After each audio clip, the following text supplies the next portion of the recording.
Well, let's see what we're going to study today. I thought we would study the second law of thermodynamics.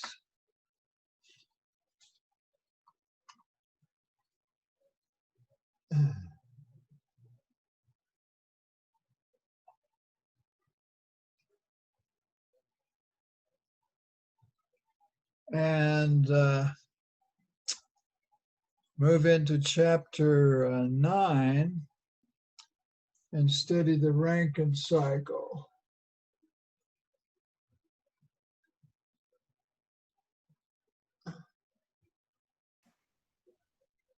Now let's see if that showed up. Let me see if that showed up on my board here.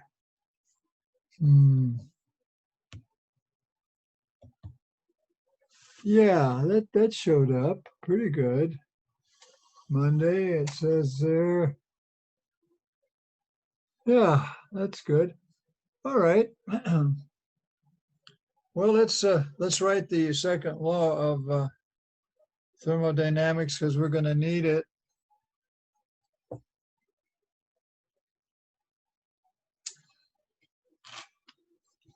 It goes like this.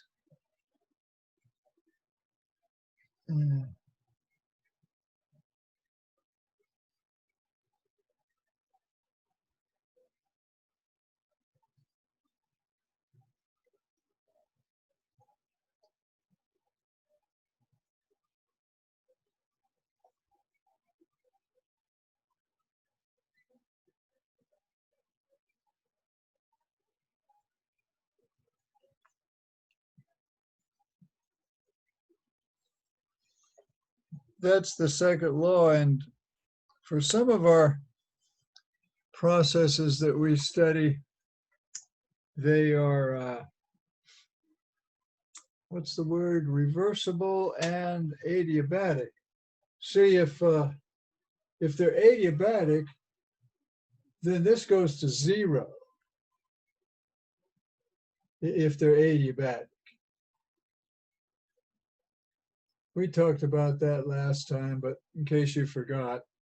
And if they're reversible,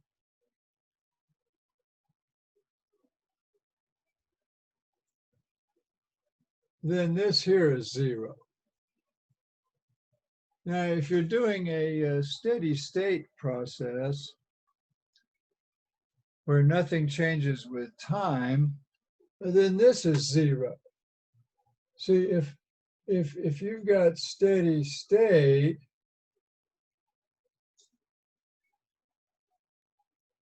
then that's 0. And if all those are 0, and you just have one inlet and one exit, and they would be the same for a simple problem. I wonder if that's showing up. Yeah, I think maybe you can see that. If those are all 0, it turns out that SI, the incoming specific entropy, will equal to SE, the exiting specific entropy. And they have a fancy name for that. They call that delta S equals 0. And it has a name. It's called, here, I'll pick on one of you guys. Let's see, how about,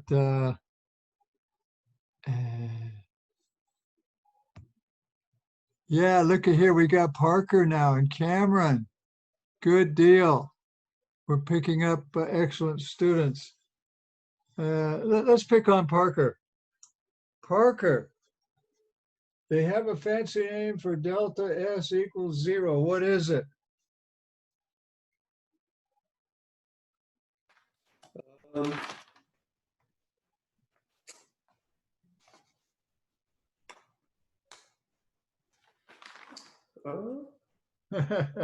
Parker's looking through his notes. Yeah, I can't find it. It's important. We should know the name of this. Isentropic. That's it. Good going. Good going. It's called isentropic. we're talking an isentropic process. And see, if you have a reversible adiabat, you've got an isentropic process. So there you have it. Now let's review some stuff we did last time. And let me write these equations and talk about them. But hopefully you've got that in your notes, you've memorized it, you understand it. Any question before we talk about a review of two very important equations that we did last time? Any questions, comments? Go ahead.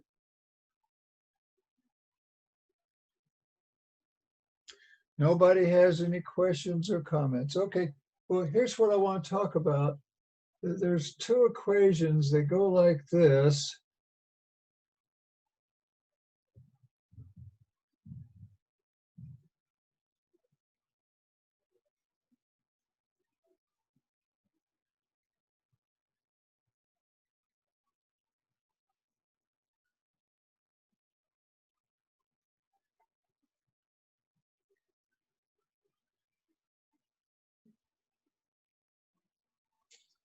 There's one that goes like that. And then there's another one that goes like this.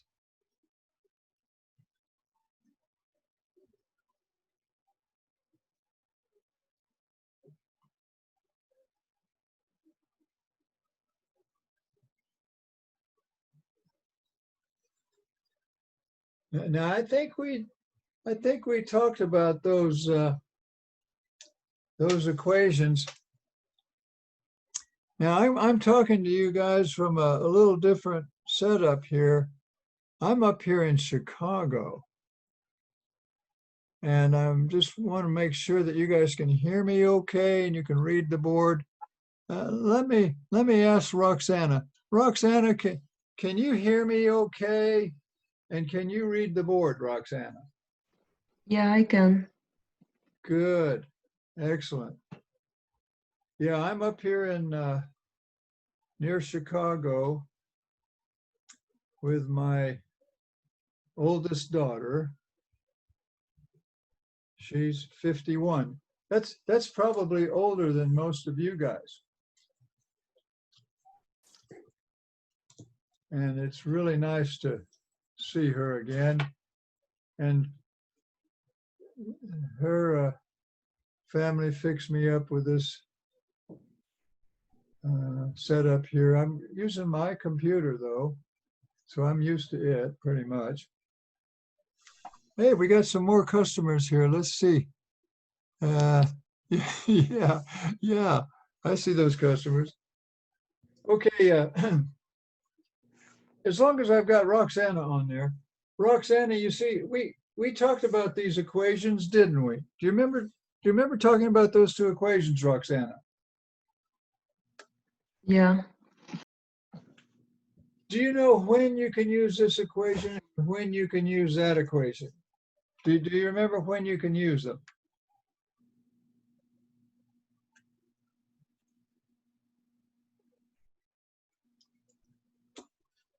Is it when it's reversible, the process?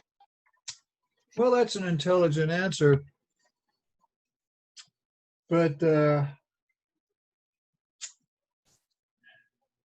I don't think. Is it when it's isentropic? Yes. Now one of these is when it's isentropic, Roxana. Which one? One of these is only good if it's isentropic. The other one, Which one is the for isentropic processes? The one with the K? Yes, that's right. Now this one here only works for an isentropic process. And something else, it's got to be an ideal gas, because see, K is equal to C sub P over CV. And those are only used with ideal gases. If you don't have an ideal gas, don't use this equation. And if it's not an isentropic process, which means delta S is equal to 0, that's what that means. Don't use that equation. Now, I'm still picking on Roxana. One more question, Roxana. When can you use this equation?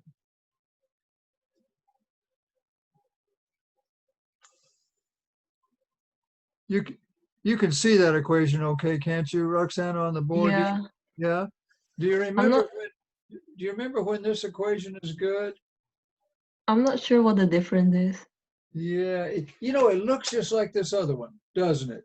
Except this has an N in it. I'll give you a hint, Roxana. That N stands for the polytropic constant. So now, Roxana, when can you use this equation?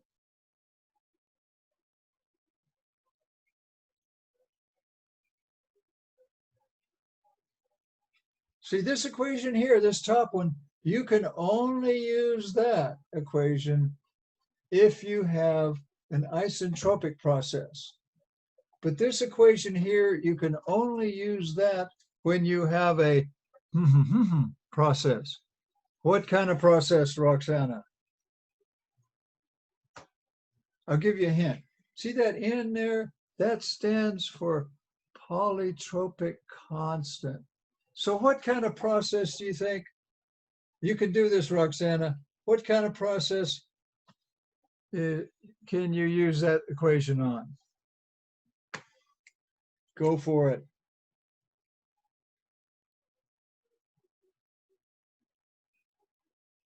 You know this. You guys know Is it this. just like a polytropic process? That's it. That's it. This equation here you use if you have a polytropic process. And if you forgot what polytropic processes are, there are these kind.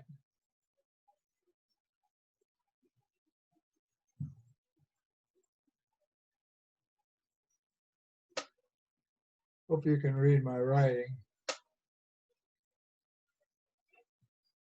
If this is called the polytropic equation or the polytropic condition. If you have this equation or this condition and it's true, then you have a polytropic process. Now there's a catch. There's a catch. No, there isn't a catch. I was going to say you got to have an ideal gas, but no, this one does not require an ideal gas. This equation here does. You must have an ideal gas in order to use this equation. But this one here doesn't require an ideal gas. You could have a saturated mixture water, for instance, and still use this equation. The only catch is this right here. You must have a polytropic process. Now, we showed you where these came from. I think we did them from scratch. I don't know if I did this little one here, but I know I got from here to here with some algebra, and here too. I did some algebra and some calculus, and I showed you. Well, you can read your book. It's in your book. So we have those lovely equations. We have our second law of thermodynamics. And now we're going to work some problems. And we also are going to go into chapter 9. Did you know that we skipped chapter 8? I asked the professors at OSU, and they skipped chapter 8. TU does not. TU includes chapter 8. Now these other schools sometimes use different books. OSU, I think, has changed their book, but it's all the same stuff. I mean, the second law of thermodynamics is the same, even if the book is different.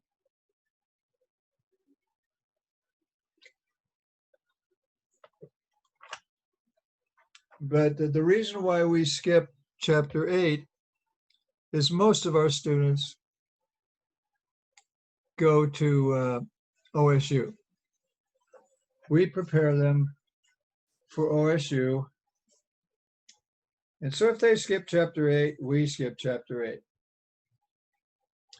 Okay, now we've had our review. I've shown you the second law of thermodynamics. And you hopefully you know the names of all these things. Like this thing right here. Here, I'll ask somebody. Let me find somebody here. And then we'll work a problem. I'm trying to see who's on here. There we go. Cameron, unmute and tell me the name of this thing right here. See this thing, this S Gen with a dot on it? Cameron, what's the name of that?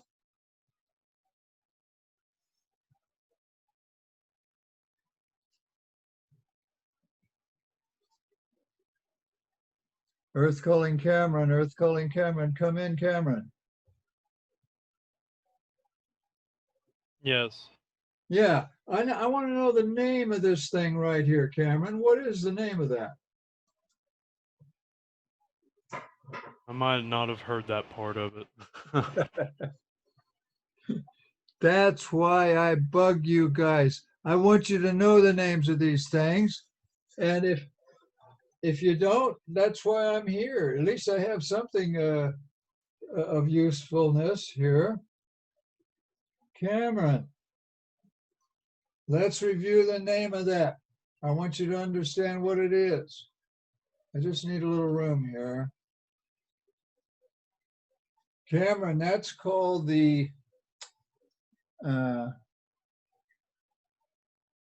it's called the generated entropy rate. It's a rate because it has a dot over it. That means you divide by time. And the gen is means generated entropy. It's a measure of your entropy change really with time. And it has to do with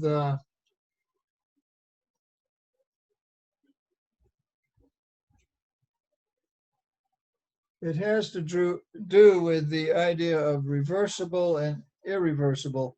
The more irreversibility you have, the more generated entropy. There are three possibilities. The generated entropy is zero. The generated entropy rate, it's a rate, or the generated entropy rate is bigger than zero, or the generated entropy rate is less than zero. Cameron, if the generated entropy rate is zero, then what do we know? What do we know about the process if the generated entropy rate is zero? What do we know about the process? I'll give you a hint, Cameron. It's either reversible or irreversible. What do you think? Reversible? Yeah, there you go. The process is reversible. Now, an example of that would be if two electrons are coming together and they're going to collide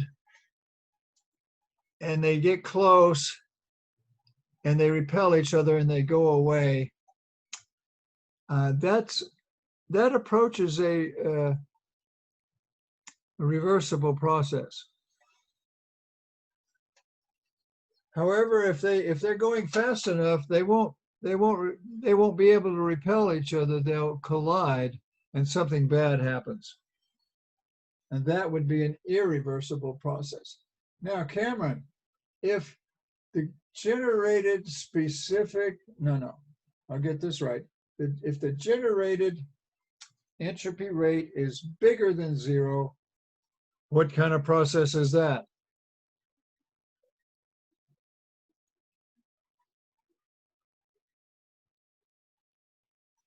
Cameron, this one here, if the generated entropy rate is 0, it's reversible. What if the generated entropy rate is bigger than 0?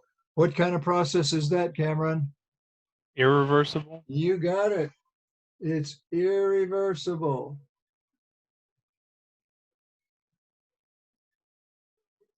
I think I gave you an example of that. Go out into your kitchen and drop an egg on the kitchen floor and splatter the yolk and everything all over the floor. You're not ever going to get that egg back the way it was. The shell is broken and the yolk is broken. It's irreversible. Now, Cameron, one last question for Cameron. If the generated entropy rate is less than 0, what do they call that, Cameron?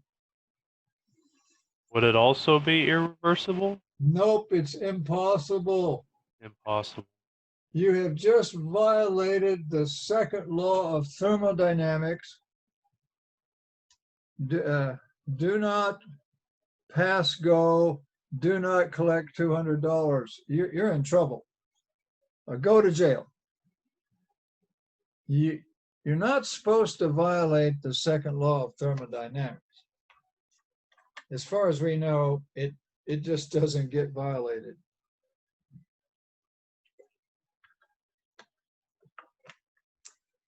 Okay, well, there's your review, and I've picked on several of you wonderful students. Now we're going to work some examples. Okay. Well, let me make as much space as I can here.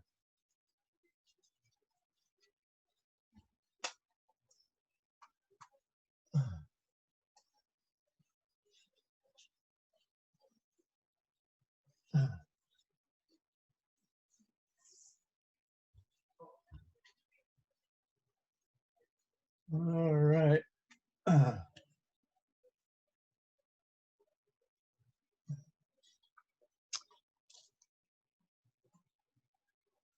Okay, I thought we'd work some examples. Now, the one I want to start with is problem,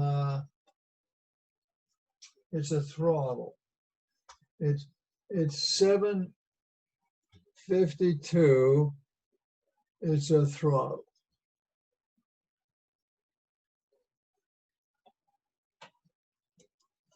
Let me find it here in the book.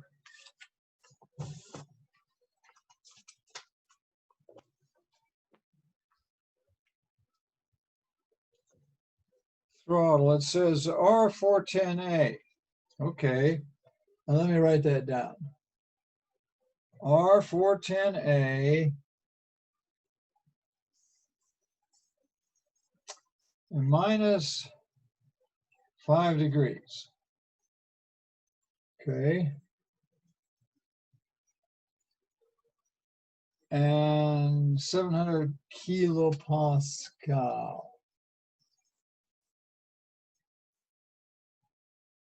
Is throttled to minus 40. Okay.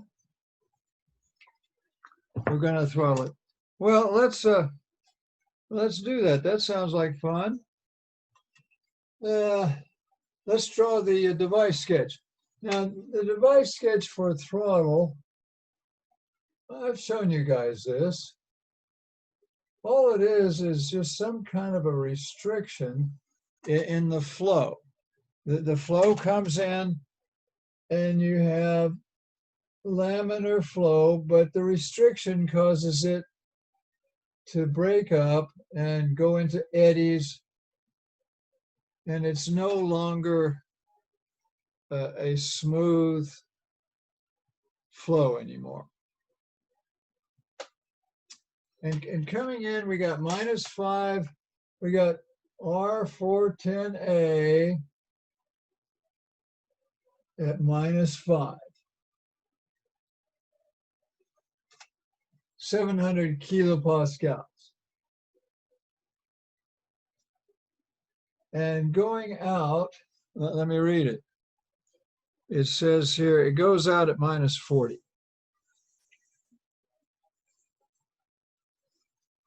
Goes out at -40.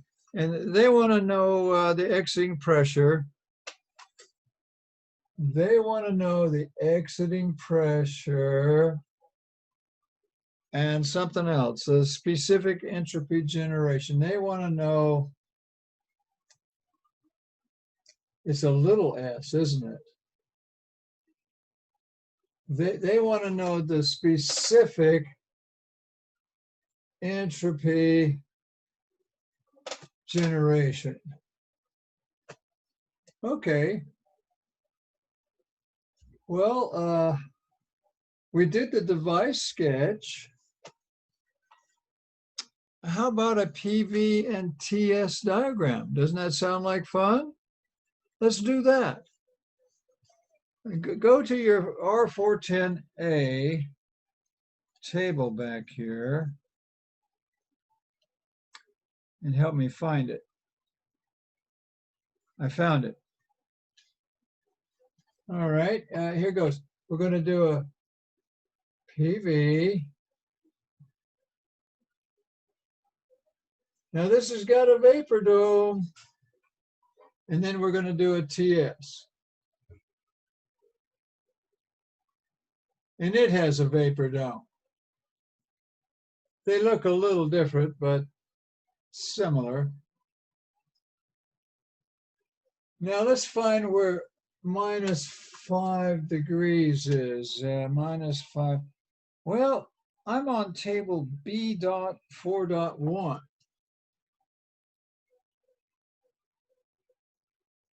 in the back of my book, and -5 is kind of in the middle.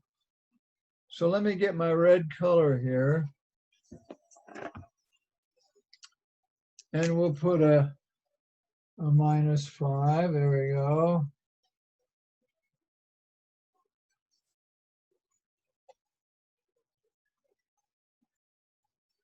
You make that a little steeper, there you go.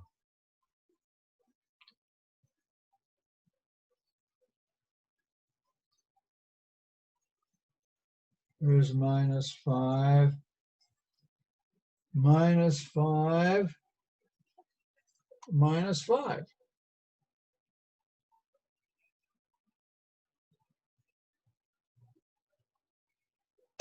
Those are your -5 degree isotherms.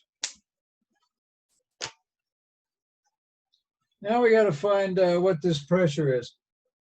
According to this table, that's 678.9. 678.9 kilopascal.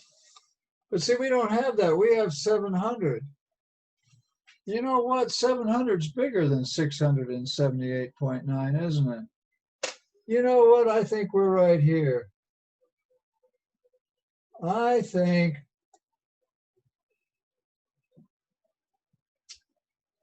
that state 1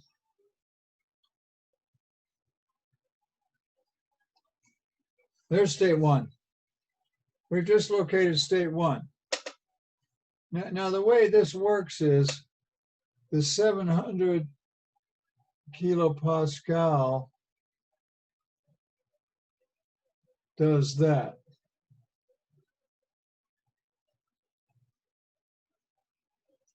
And so here's state 1 on your TS diagram. Now let's see where state 2 is. State 2 is -40. Well, -40 is down here someplace. Let's do that.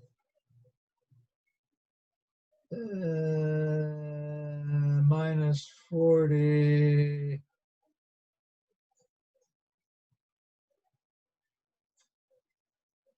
minus 40.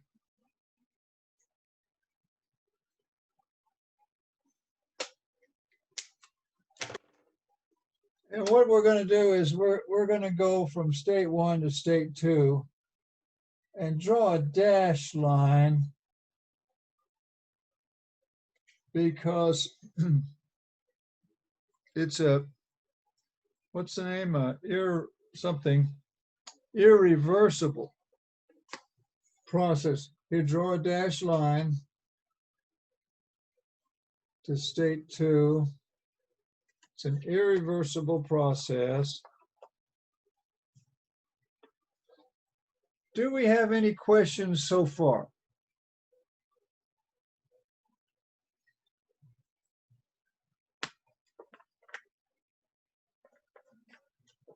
Okay.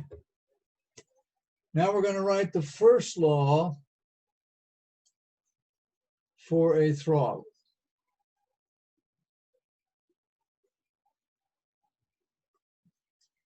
If you have a throttle, the first law of a throttle goes like this. That's the first law for a throttle. It's the simplest, easiest first law of any device. And instructors love to put throttles on exams. They figure, hey, if you can't do a throttle, you probably can't do anything, because it's the easiest. Well, let's look it up. Let's find out what H1 is. Now, it turns out that H1 is approximately equal to HF at that temperature. Now, the temperature is -5, so help me find it. -5, HF is 65.41.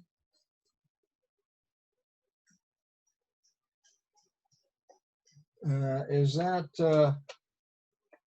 kilojoules per kilogram? 65.41. Now I'm going to pause, and I need 2 from my students that they've actually found that in the tables. This is table B.4.1. And I'm going to listen for 2 from my wonderful students. We got some wonderful students here. Not everybody's logged on here live, but that's the nice thing about that YouTube thing. You could watch this whole thing all over again on YouTube, couldn't you? Okay, I'm waiting. I want to go on. We got a lot to do today, but I'm waiting for a student to tell me, yeah, they found it. Mr. Griffin, I found 65.41 on my table. I'm waiting. I'm seeing it as 50.22. Are we having trouble with that? Did I do the wrong one? Now, who are we talking to? Is that Stuart? Yes. I'm wrong, Stuart, and you're right. What did I do? Do you know what I did? I went +5, didn't I? But I need -5. Stuart's right, and I'm wrong. I'm going to put a thank you, big honking thank you for Stuart up here. Appreciate your help. This is wrong. See, that's why I need you guys. At -5, we want 50.22. Good going, Stuart. I still need another though on the 50.22. I found that too. Yay, good for you. Now was that Aubrey? Yes. Good going, Aubrey. Now I'll show you another way to get it. Actually, what that is the specific enthalpy right there. See where I made my mark? Right there, what they call saturated liquid. And we're not exactly there. See, that little place there is called saturated liquid, but we're here, and that's called compressed liquid. Here's the difference. This is the difference.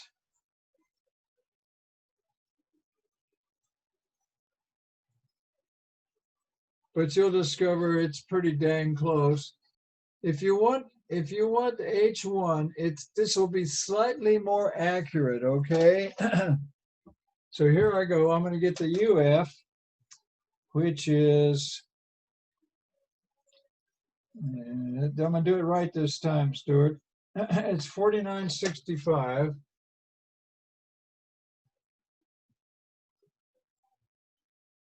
We probably should put the units on there. And then the pressure is 700.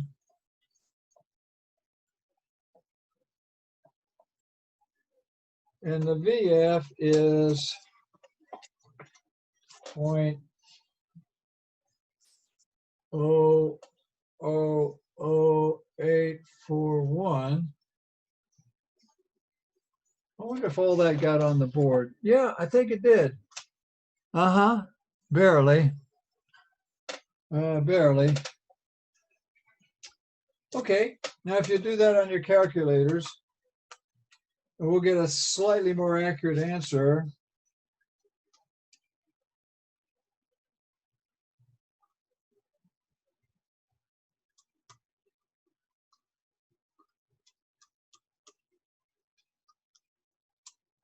I'm getting 50.2 rounded off to 4. But that's terribly close to 50.22, isn't it? This is slightly more accurate. Do you understand that this number is as if we're right there where the saturated liquid line is, but we're not. We're here in the compressed liquid. And this is the correct answer that we could use. Hey, we just found H1. And the first law says that's equal to H2. So now we know what H2 is. H2 is equal to H1. This is how you do these problems. You do the device sketch. You do the PV diagram with the process on it. You do the TS diagram with the process on it.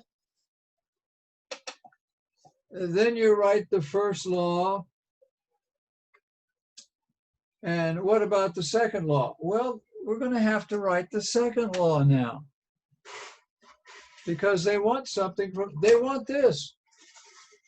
This is in the second law. So we're going to do the second law now. For those of you that just tuned in, we're doing problem 752. It's a throttle. And we're going to write the second law. Is there any comments or questions yet?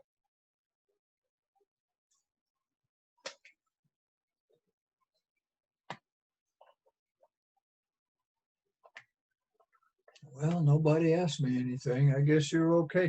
All right, let's write the second law. I just need some room here someplace.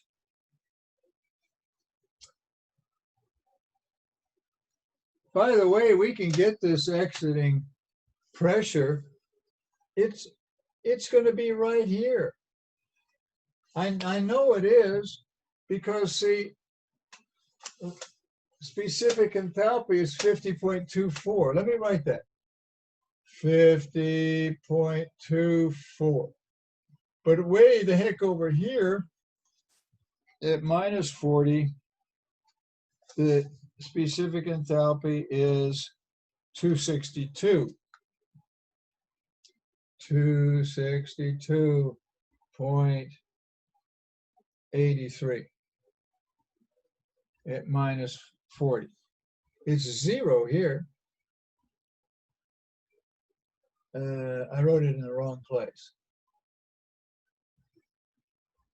The 263.83 is over here.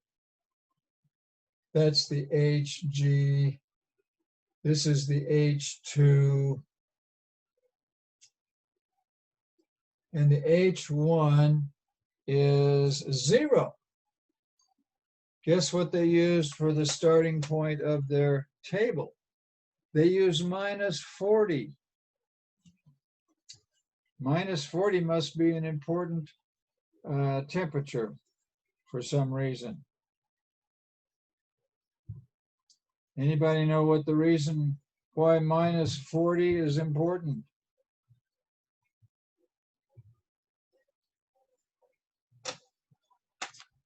I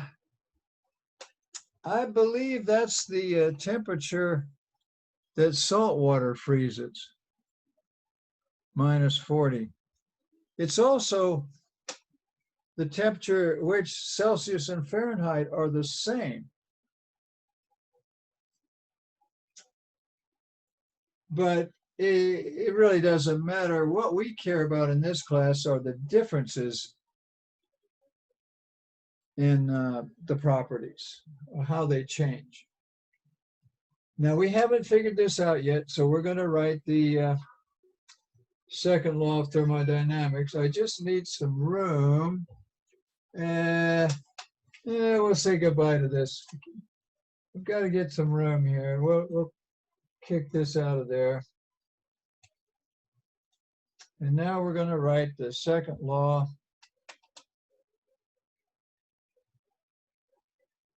of thermodynamics. Let's write it in little letters.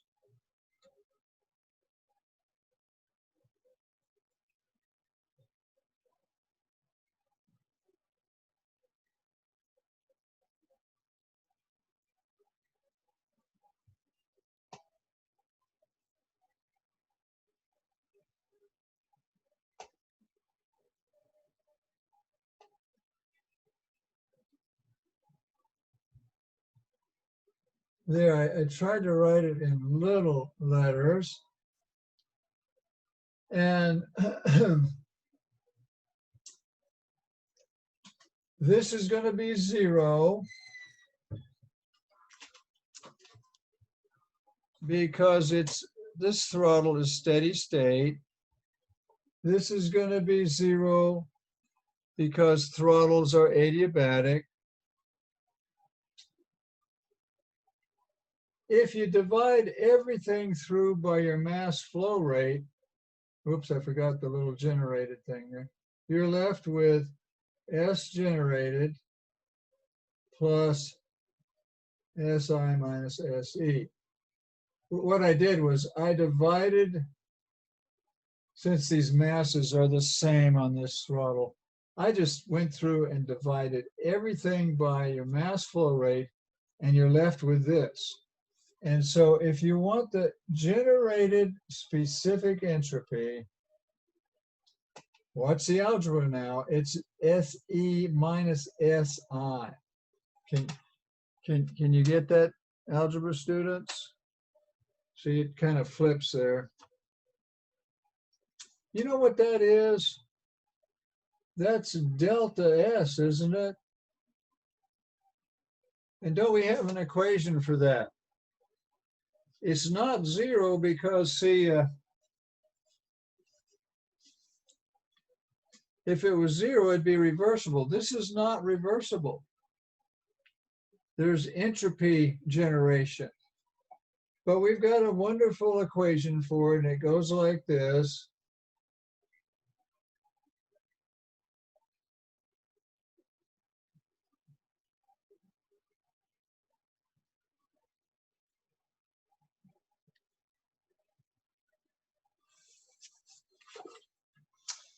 And if we can solve that, we can get the generated specific entropy. Okay, now we're dealing with R410. Now, wait a minute. Wait a minute. This is all wrong. I have just committed a huge thermodynamic boo-boo. This is all wrong. Let's put a skull and crossbones on this. What I just did is verboten, ist verboten. Now I need one of my wonderful students to tell me why what I just did is no good. Let me go to one of my wonderful students here. Let's see. I want to go to one of my wonderful students. There they are. Aubrey, I want to know. I wrote this equation here, and you can't use that equation to find this.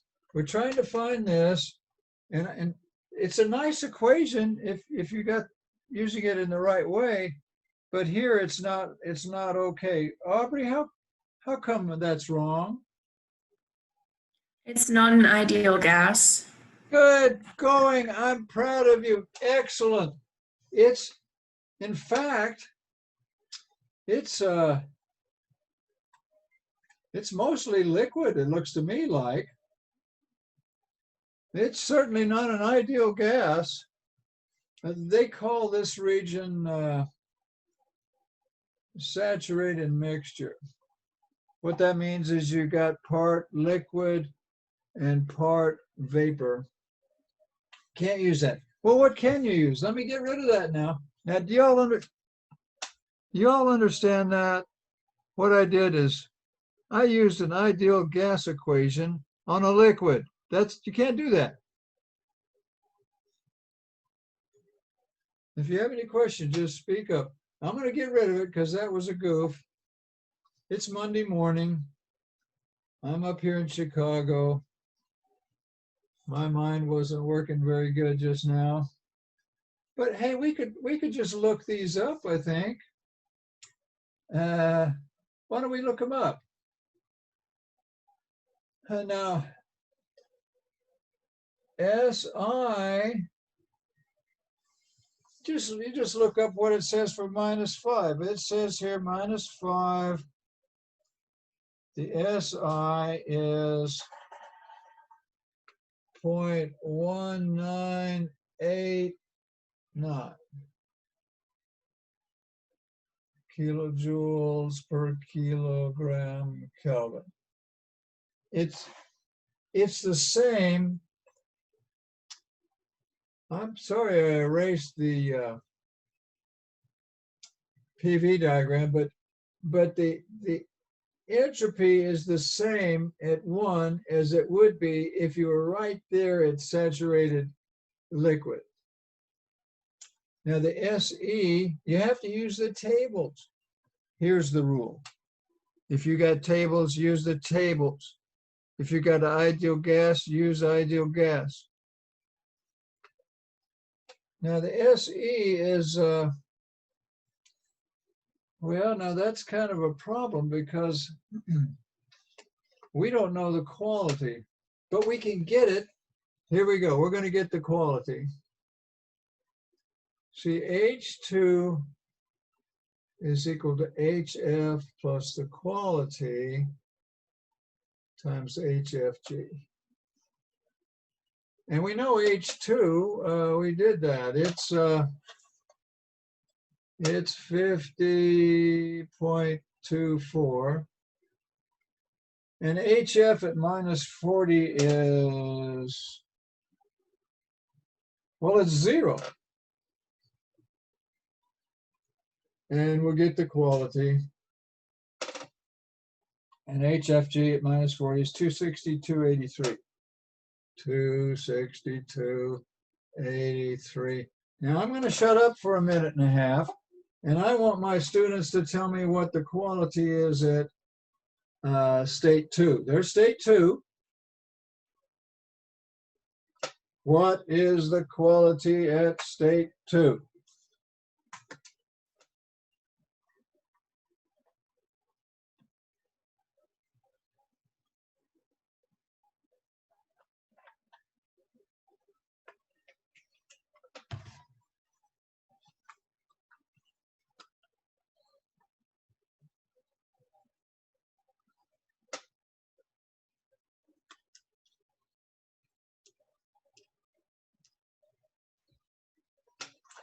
Let me go to one of my excellent students here. How about, I'm always picking on Stuart. Stuart, what's the quality at state 2? I got 0.1912. That's what I got.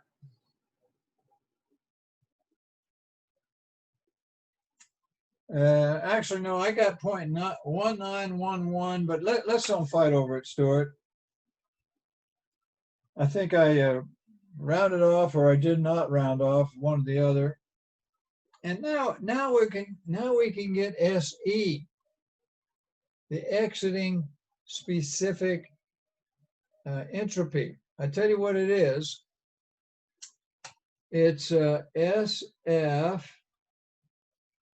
plus the quality at 2 times SFG.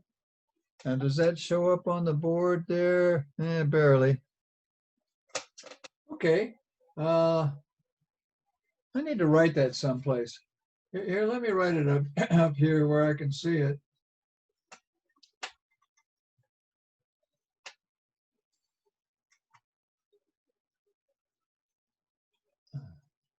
All right, we're going to get exiting specific entropy. It is, and we're talking at minus 40.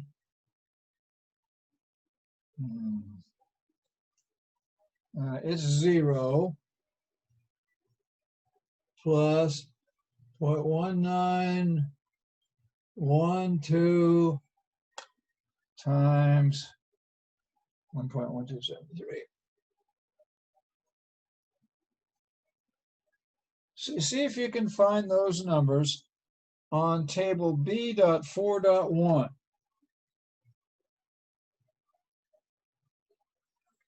And we'll get the exiting specific enthalpy. Here goes.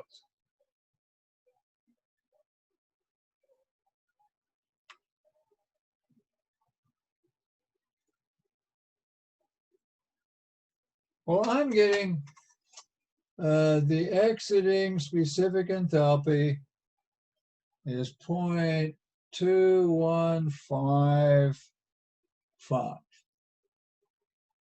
kilojoules per kilogram Kelvin.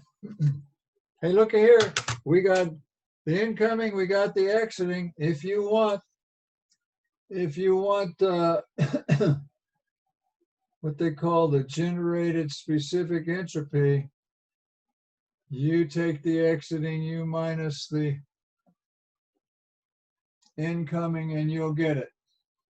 Okay, so here we go. We're going to get their answer now. You just subtract. Here goes. I'm going to do that.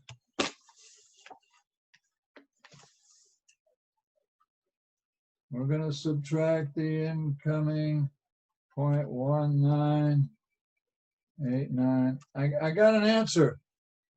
It's 0.0165 or 6, something like that, kilojoules per kilogram Kelvin. Let me see if that's what I got when I did this before. This was problem 752. I wonder if I have that here. Let's see. I got 0.0165. Well, let's don't fight over it. This time I got 0.0166. I got 0.0165 when I did it before. We just did a throttle.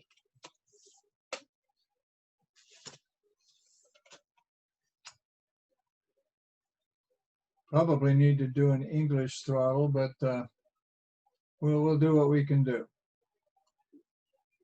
We did a throttle. We found the generated specific entropy. Now let's go back over those rules. Need a little room here someplace. We'll say goodbye to that lovely TS diagram there. Now, if the generated entropy is 0, we have a reversible.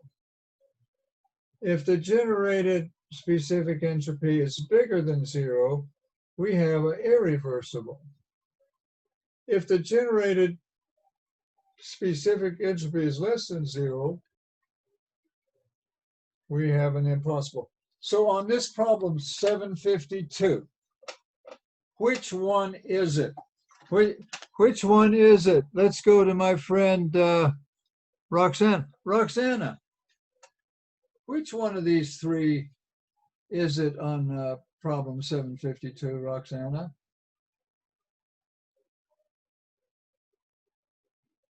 It's one of the three.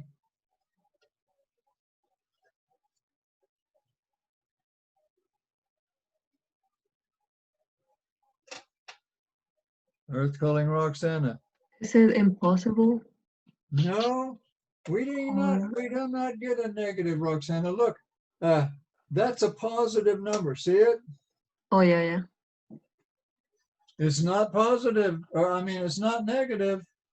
I don't see a negative. So, irreversible? It's irreversible. That's right. Well, that's what throttles do. See, this was a throttle, and throttles are very definitely irreversible. So hopefully you learned something there, and that was fun. Any last comments or questions before we tackle something else?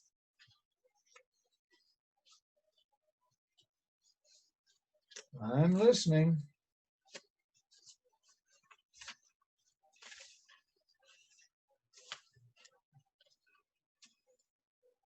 Nobody's asking me anything yet? You're okay? Well, okay. Let's do a turbine, I guess. Now, I don't want to do one that you do for homework. That would be terrible to do that. But I don't think this is on homework.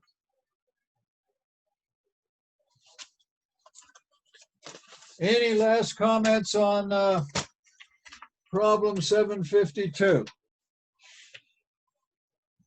Okay. Well, maybe we should do a turbine. Now, turbines are another thing that instructors love to ask students on exams.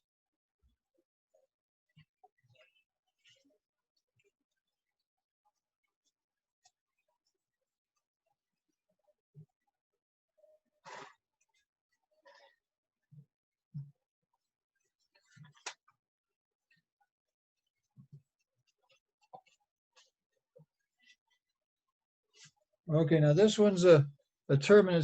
It's 756, I think. Let me make sure that's what I want to do. Yeah, that's what I want.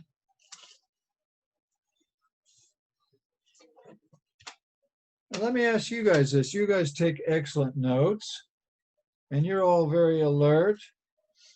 Have we done this one before or not? Does anyone know? Because if we've done it before, I don't want to do it again. If it's on YouTube, you could watch it all over again, see? But I don't think we have.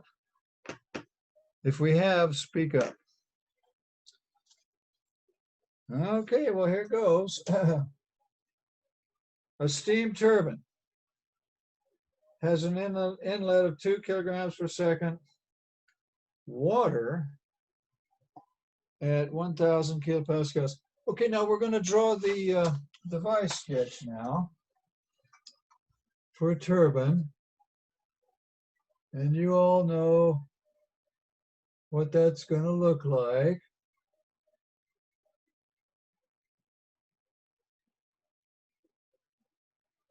You can put a lot of information on that.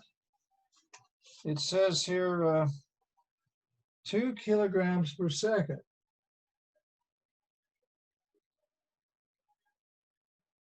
Two kilograms per second. 1,000 kilopascal.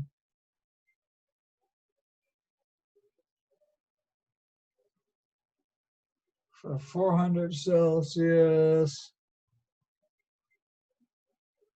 Coming in. 15 meters a second.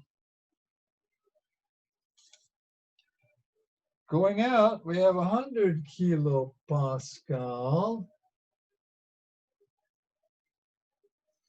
And 150 Celsius. It cooled off, notice?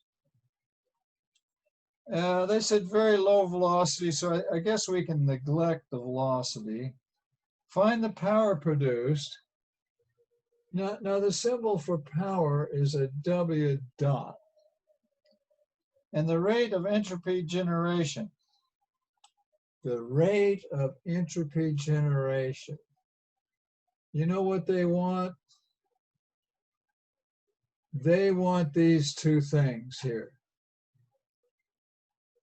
That's what they want.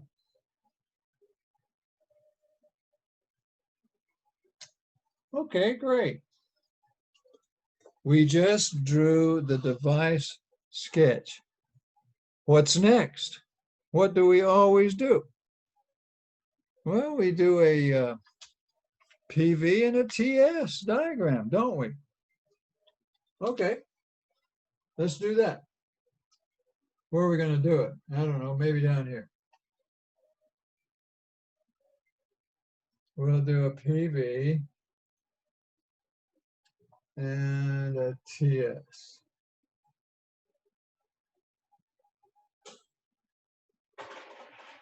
Does that show up on the board? Pretty good. Yeah. Okay. Now it's water, so you know you're going to have one of these, and you know you're going to have one of these.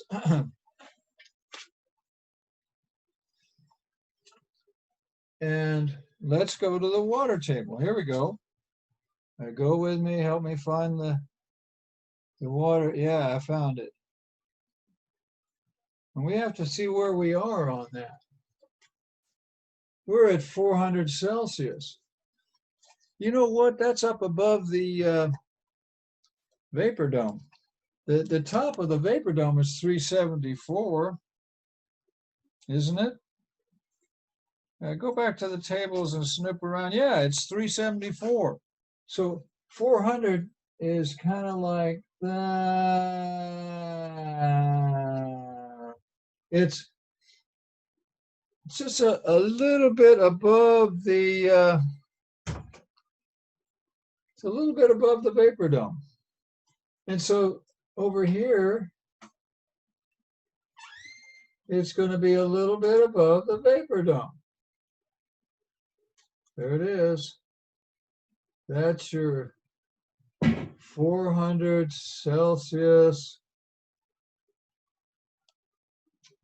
400 Celsius. See, that's the 400 Celsius isotherm, isn't it? Okay. But now this says 1,000 kilopascals. Well, the top of the vapor dome is 22,000. So that's way down low. It's way down here someplace. I don't know. This is 1,000. There's state one right there. 1,000 kilopascals. 1,000 kilopascals. State one. Okay. Well, now, what about this one? Well, 1,000 kilopascals is, they're funny. They kind of go like this. The isobars go like this. Oops, I need to make that red line a little longer there.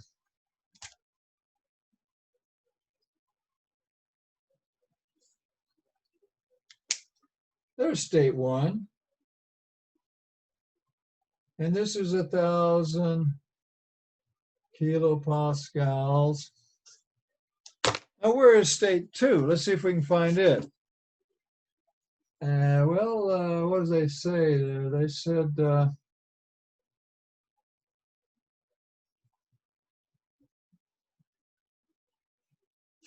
oh, they said 100 kilopascals.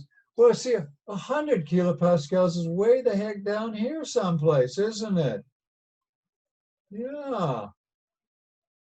This is 100 kilopascals. See, that's smaller than 1,000. And where's 150C? Well, that's smaller than 400, isn't it? So we're going to draw that in here.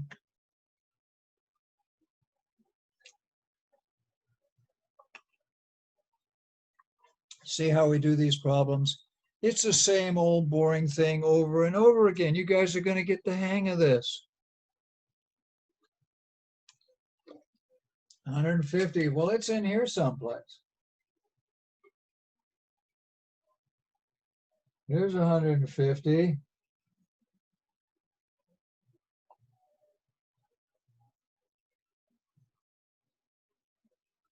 That's the 150. Just out of curiosity, let's look up. That's supposed to be flat there. I tried to draw it flat. Let's look up that pressure right there. That's not supposed to curve down. It's supposed to be flat. We'll try to draw it right. There we go. What is that pressure at 150? Well, the book says 475.9. 475.9. Okay, well, I goofed up. Let me erase that. Sometimes you have to play with these things and do them over again to get them right. What I'm going to do is I'm going to scoot up this 1,000 and put it here.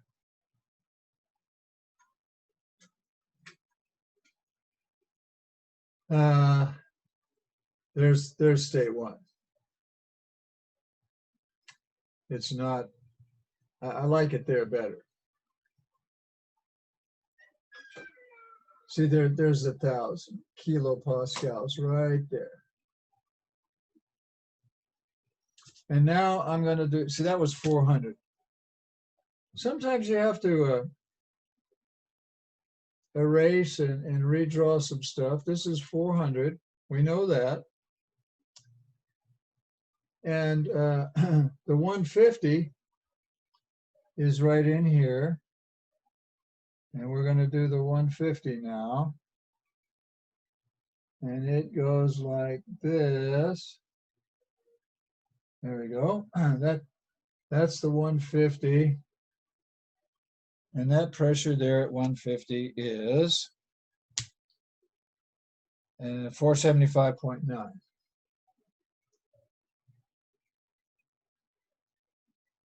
kilopascals.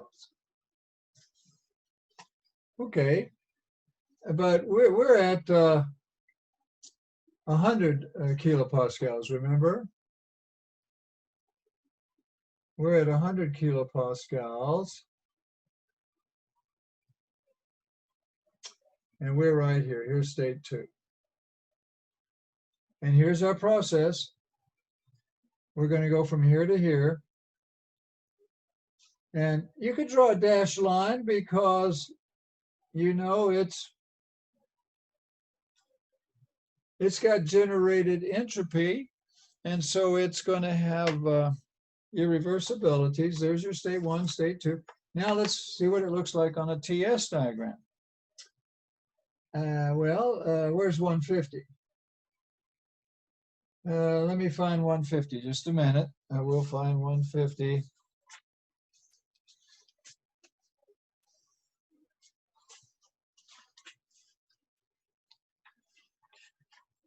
150 is down here someplace. So let me draw it.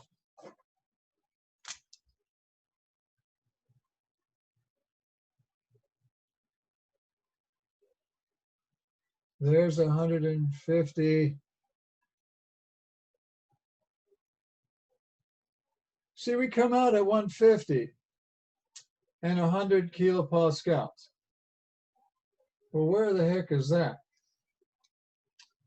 Well, I'll try to draw it for you. It's way down here someplace. That's 1,000. So 100 is down here someplace. And it kind of goes like this.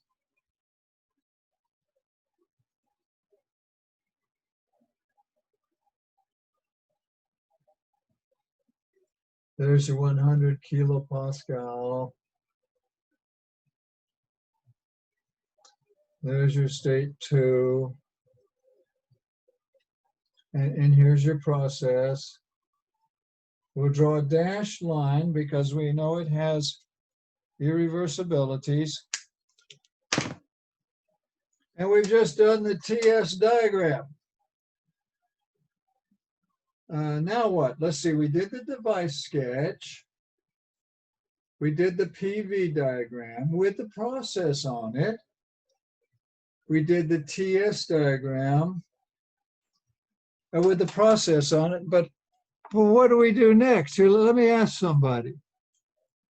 I'm going to ask somebody. I'm always picking on Stuart.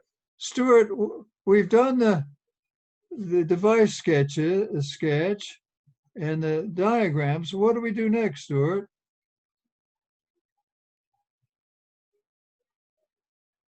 We always do the same thing over and over again. It gets boring after a while. What are we going to do next, Stuart? Use the laws of thermodynamics. That's it. He's got it. We're going to do, and in this case, why don't we do both of them? There's a first law and there's a second law. And we could do both of them. That'd be fun. Yeah. Now, we got to use Stuart, we got to use the right first law and the right second law. There's a first law that goes like this.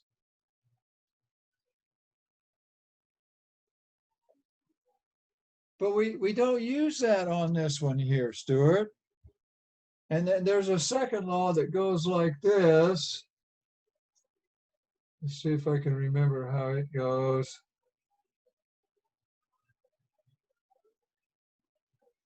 But we don't use that either. Stuart, how come we don't use those first and second laws? How come?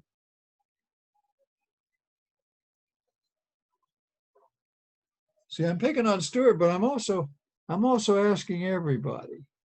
I want everybody's mind to be thinking, hey, Mr. Griffin says you can't use that first and second law on this problem. I wonder why. Stuart, why?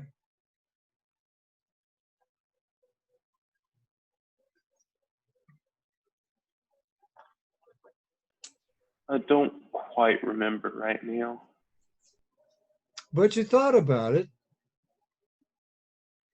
Roxana, I'll pick on Roxana. Roxana, there's a reason why you cannot use this. This is the first law. This is the second law. You can't use them on this problem. Roxana, why?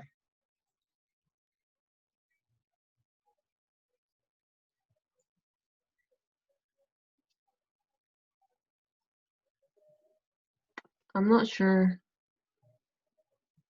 That's fine. Isn't that wonderful? See, Roxana and Stuart are going to learn something now because they don't know the answer to this. We're going to go to Parker. Parker, you're at the casino.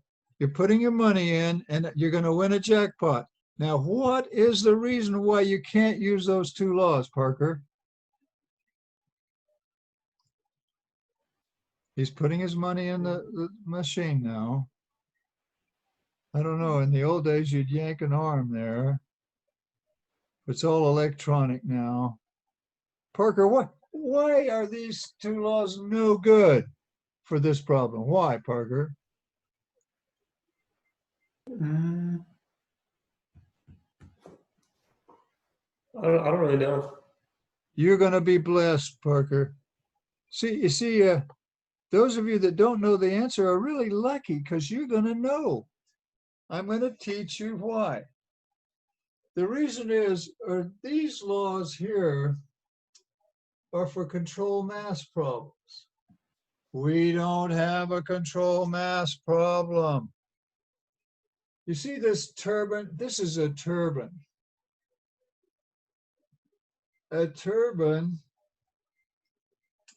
is a control volume problem.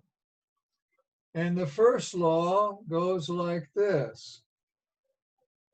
It goes like this.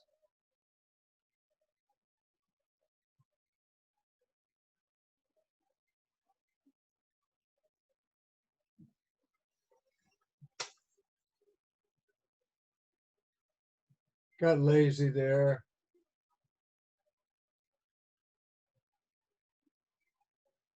And the second law for a turbine goes like this.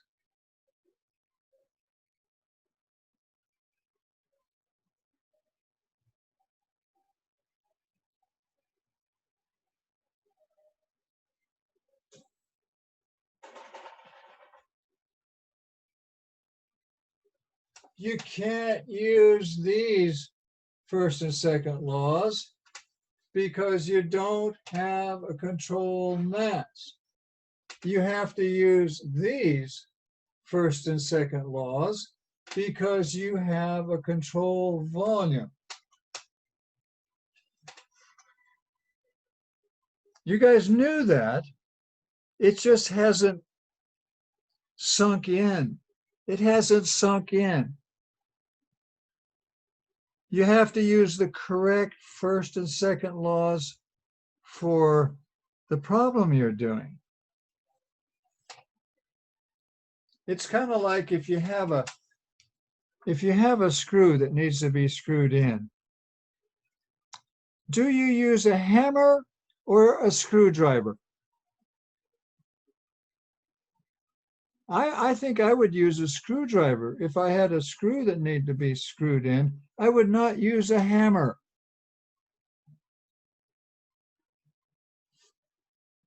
You have to use the right instrument for what you're doing. If I can get you guys to understand that, I will not be a total failure. I want you to succeed. I want you to get this stuff. Okay. Let's use these first and second laws like we're supposed to. Let's erase that because we can't use that. That's no good. We don't have a control mass. We have mass going in and out. In fact, they give you the mass flow rate. They said the mass flow rate is 2 kilograms per second.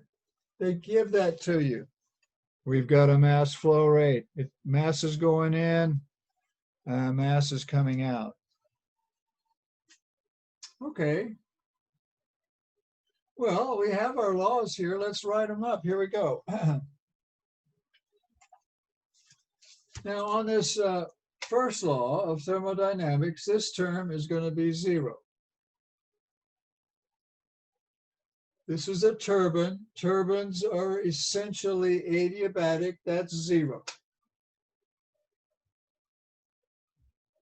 That's the power. We got to include that because that's the whole reason for having a turbine, is to provide power.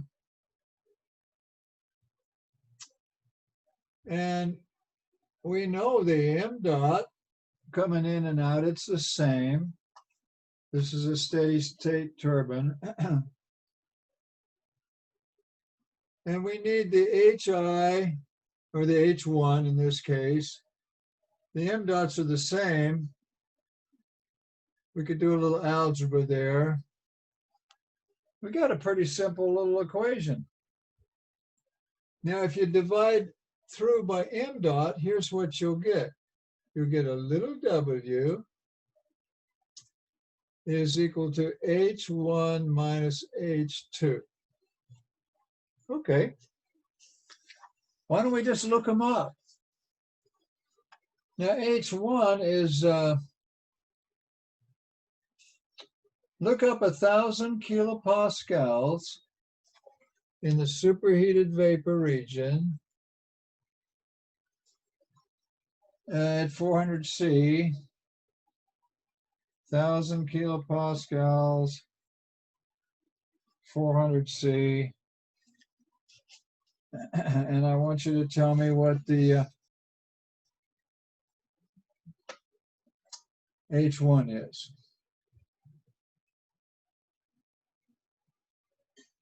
And I need H2. Now H2 is going to be 100 kilopascals at 150 C. It's also in the superheated vapor region. Guys, you can look these up in the tables. I tell you where they are. They're on page table B.1.3. Now I'm going to give you a minute and a half. I want you to look those up. And I'm going to call on one of my wonderful students to tell me those values. But I'm going to shut up for a minute and a half. I'm shutting up now.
Okay, your minute and a half is up.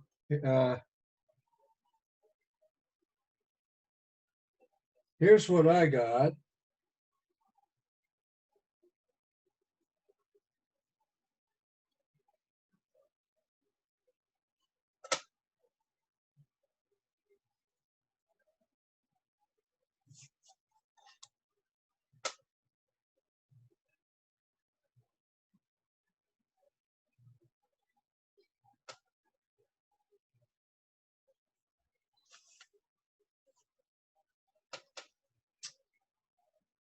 Now, if you subtract those, let me ask you this though. Did anybody get those numbers? Can you read that? Say uh-huh if you did.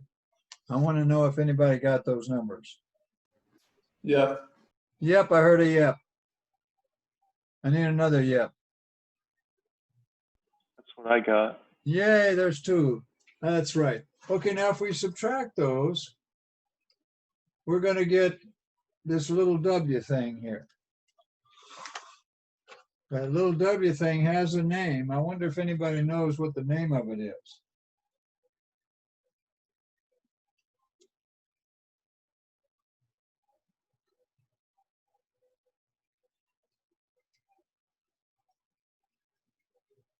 I'm getting an answer. I'm getting 487.5.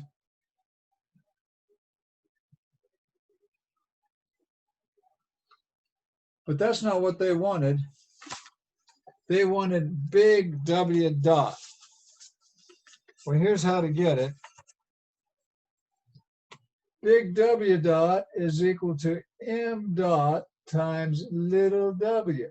Well, we got M dot and we got little w. So we can get big W dot. That's called the power. What do they call this little w? I know you guys know this.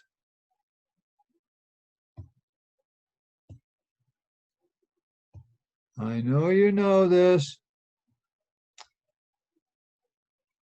We're back to Roxana. Roxana, what is the name of that little w, Roxana?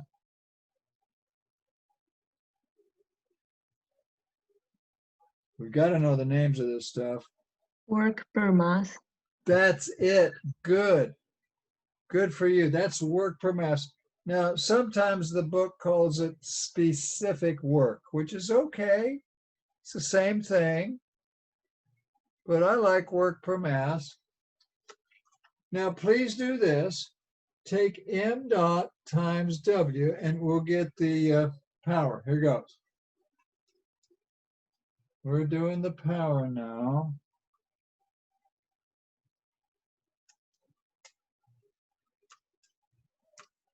I got an answer. Did you get 975? Well, we'll pick on Roxana again. Roxana, did you get 975?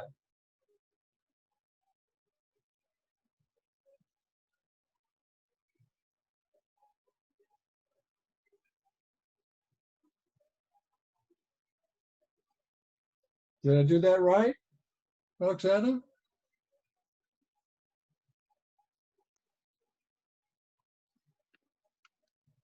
Yeah. Yeah. Yeah, Now, I did it. Roxana, we've got to have some units, and this is representing power. But what are the units, Roxana? Go for it. What do you think?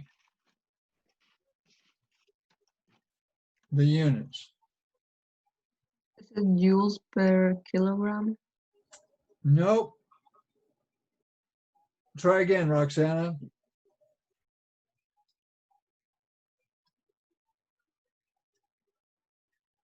Here, I'll help you. I'll write it out for you. If you take kilograms per second and you multiply by kilojoules per kilogram, Roxana, what do you get? Oh, kilojoules per kilogram. Wait, No, I think you understand. It's just kilojoules per second. That's right. Good. Roxana, now you get kilojoules per second, don't you? Now there's a special name for that, Roxana. Do you know what it is? A kilojoule per second is what? It's got its A own. watt. Got it. Good going. It's a kilowatt. So the answer is 975 kilowatts. Good. I wonder if that's what I got when I did this. Let me see here. I must not have done it, but that's what it is. Yep, that's what it is. I got that. 975 kilowatts. But that's not all. They wanted to know this thing here. Now, this thing has a name. I would love it if you guys knew the names of these things. That's called the generated entropy rate. That's the name of it. It's the generated entropy rate. Now let's see if we can get that. We need to, here we go. Here's the second law. See it? We're going to do the second law. See, it's in there. Look, the generated entropy rate is right there in the second law. We just need to put in the numbers. Now, I was picking on Roxana, so let's Let's find another wonderful student. Parker, you're my friend and you're a good sport. Parker, this is going to be 0. Parker, now why is that 0, Parker? Because it's a steady state. Man, he's catching on. This is getting serious. Parker knows it's steady state. What that means is this turbine has been running all morning, all afternoon, and if you go in there, it sounds the same, it looks the same, the pressure gauges say the same, nothing's changing with time. If nothing changes with time, see, that's time. dt means time. If nothing is changing with time, it's called steady state. Now, this is a turbine, and we'll just assume that it's adiabatic. We're lying to you a little bit. Turbines are not, in real life, strictly adiabatic, but we're going to lie to you and get away with it. Then you have this here that's left. And we know the m dot. The m dot is 2 kilograms per second. All we got to do is go S1 minus S2. Can you read my writing? And now here we go. We're going to get the generated entropy rate. It's going to be 2 kilograms per second. But see, on algebra, don't you have to flip those and get S2 minus S1? Algebra students, you guys, you're with me on that. You're okay on that, aren't you, algebra students? Yeah, Mr. Griffin, yeah, we're okay with that. Now that's S2 minus S1. You know what that is? That's delta S. Now we have a lovely equation that goes like this that we can't use. It's just like last time, but I want to see if anybody was listening last time. I got to find out if anybody is awake. I know it's still early. It's only 10 o'clock. But there's a very good reason why you cannot use this equation on this problem to find the delta S. And we'll go to my friend Aubrey. Aubrey, you can do this. There's a reason this equation is no good. It's no good on this problem here, Aubrey. Why is that? Why is it no good? Because it's not an ideal gas. Good going. Proud of you. Exactly. It's water. We're talking about H2O. It's not going to work because here's the rule. If you have tables, and we do, use the tables. Don't use ideal gas equations if you have tables.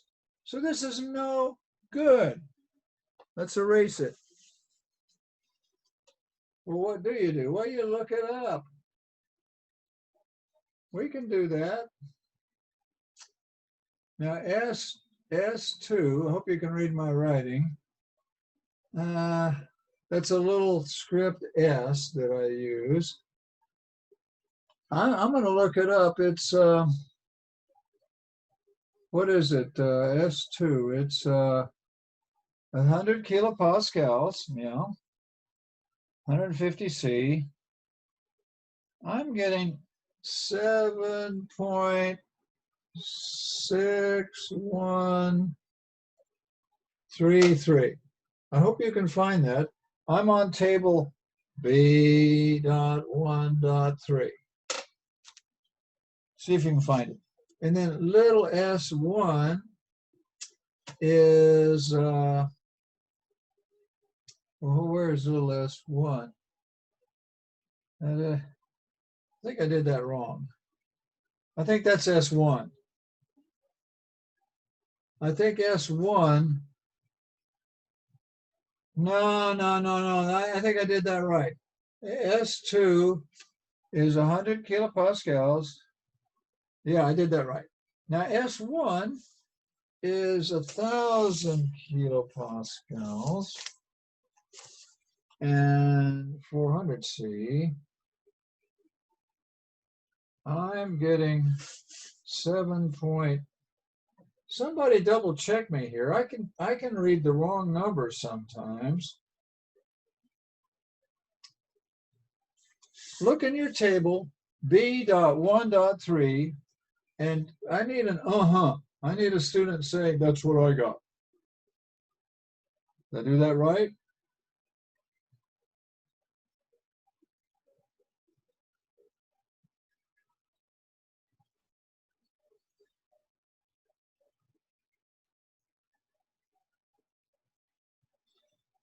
I need at least one student to help me and say, I got that. I got those numbers.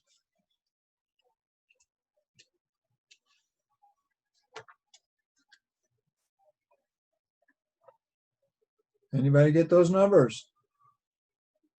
That's what I got. Yeah, that's what I wanted to hear. Okay. All right, well, we're going to plug those in. Look, we got those numbers here. Let me circle those. We know what those are now, see? So why can't we just do that and multiply by 2 and we'll get our answer? Here goes. I'm going to do that now. You get your calculators and tell me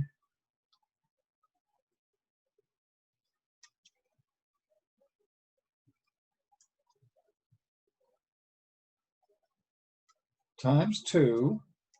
I got an answer. I'm getting 0.2966.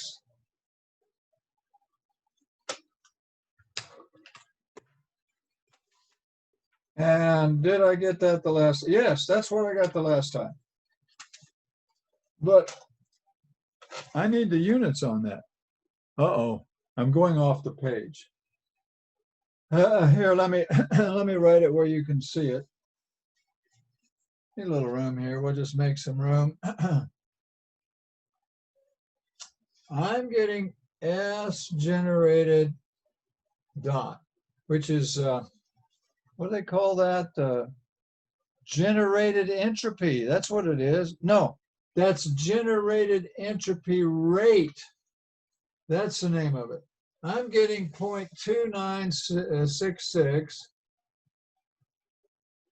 but I need the units. These numbers without units are no good. I need the units. Let me find one of my wonderful students here. We need the units. Back to you, Stuart. I'm always picking on Stuart. Stuart, what are the units for generated entropy rate? What are the units, Stuart? Is it kilojoules per kilogram Kelvin? Nope. Nope. Try again, Stuart. You know what Stuart just gave me? Stuart gave me the units for little s. That's kilojoules per kilogram Kelvin. That's what the units are for little s. Kilojoules per, but this is not little s. This is big S with a dot over it. Try again, Stuart.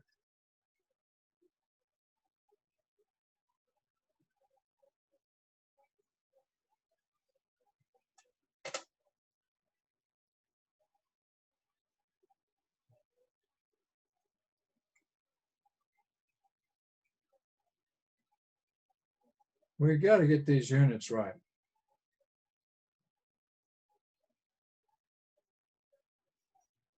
What I should do on an exam is just ask you guys for the units on this stuff. Ask you for the names of it and the units. That'd be an easy thing for me. to ask?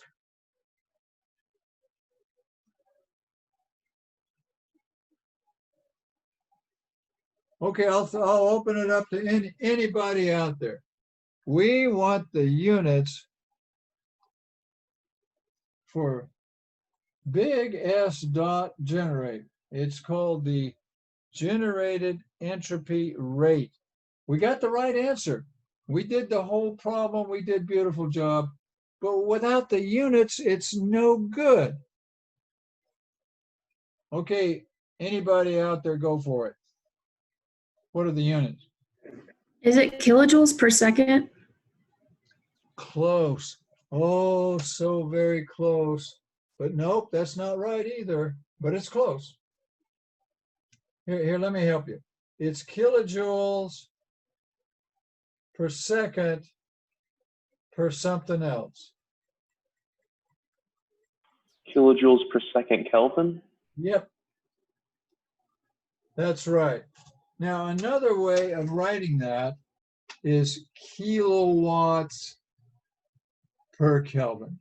Isn't that the same thing? Isn't a kilojoule per second a kilowatt? And you have to divide by Kelvin. But if you write it like this, usually they write it kilojoules per Kelvin seconds, but it doesn't matter. I think this is probably the way the book would want the answer. Okay, now what we're going to do now is what we always do. We're going to take a little 10-minute break. Unless you have another question. I'm open for a question. Anybody want to ask me anything?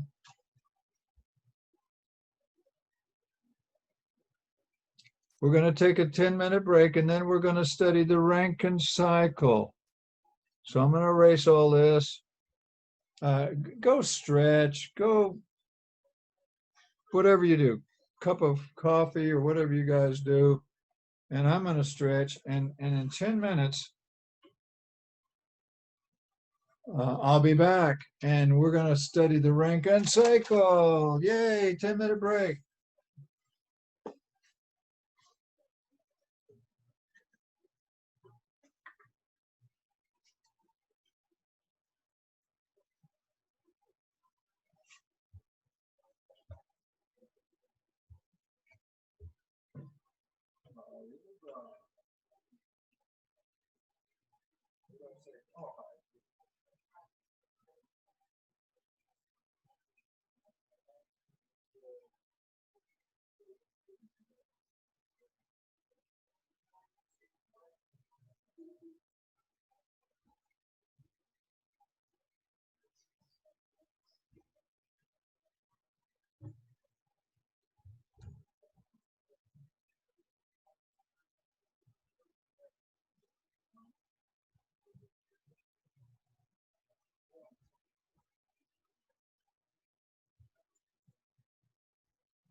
Well, welcome back, everyone.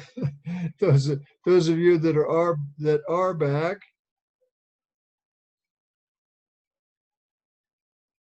We're going to study the Rankine cycle now.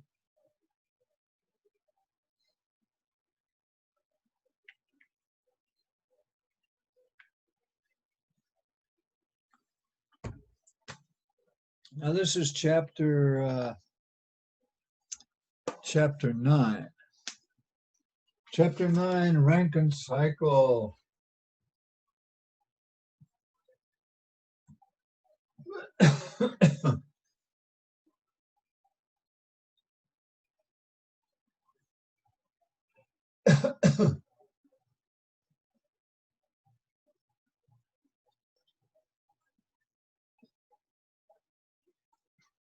Now, the Rankine cycle is important because it's the cycle by which electricity is generated in this country and in other countries.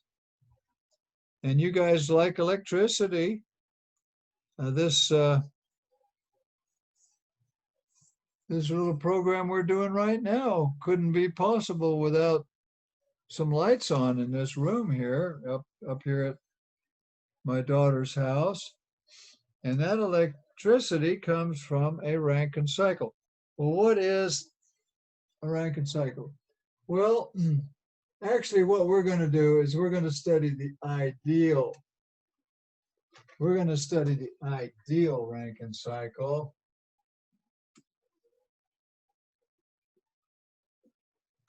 And it has 2 adiabats and 2 isobars. Adiabats and isobars. And because it's going to be the ideal cycle, they're all going to be reversible.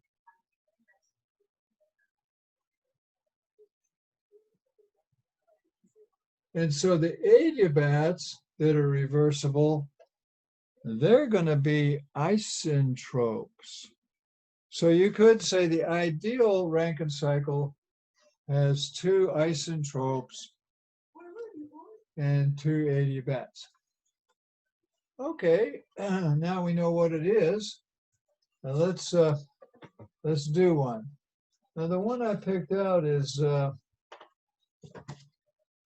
It's chapter 9, and it's 9:13. We're going to do 9:13. That's what we're going to do. Problem 9:13.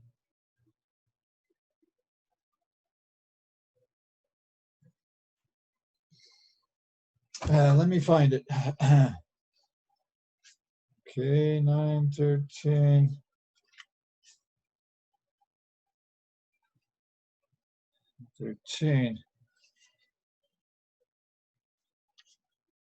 Steam power plant produce 10 megawatts of net work. Steam flows at 5 megapascals. Blah, blah, blah. You guys can read that.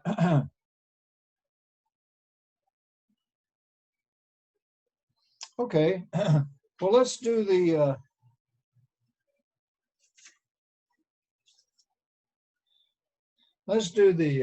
TS diagram. We could do a PV, and maybe we will if we have time, but let's do a TS diagram. And we know it's got a vapor dome because we're dealing with steam. It says steam. So it's H2O. And if it's an ideal Rankine cycle, they start here at state 1. That's, what do they call that? Saturated liquid. And they have a pump. And the pump increases the temperature, but not by much. Not by much, but it does increase the pressure a great deal. And then we have a boiler. The boiler comes over here and it boils, yeah. That's what boilers do. And here's our state 2. And here's state 3.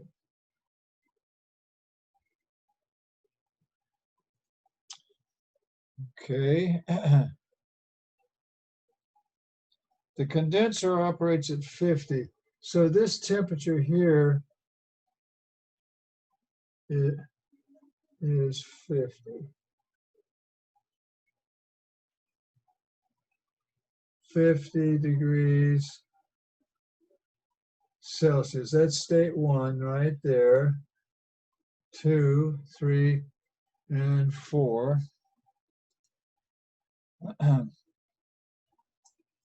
Okay.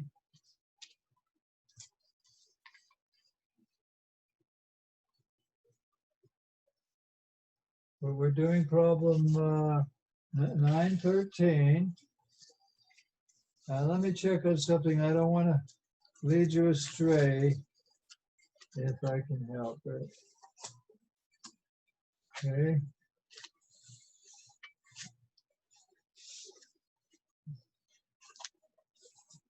Not 9:13.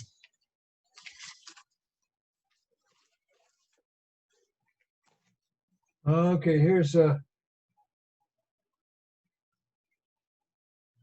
state 4.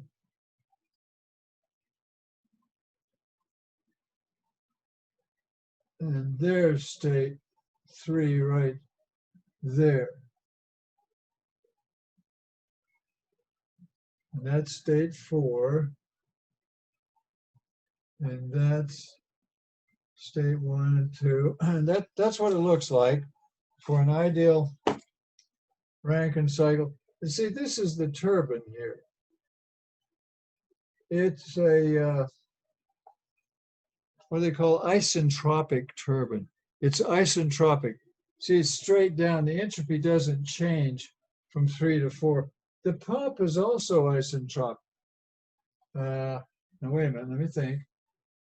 The trump, it's not a trump, it's a pump. the pump's an adiabat. And yes, it's an isentrope too.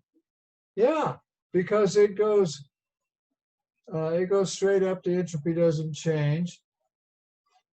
See, that's the pump. That's the turbine. This is the condenser. You're condensing. Can you read that? Does that show up on? Oh gosh, I wrote too small. This is the boiler here, I'll write bigger. This is the boiler. Going from 2 to 3 is an isobar, and that's the boiler. Now what we're going to do is we're going to make a table, a property table like this. Oh, this will be fun. You'll love this.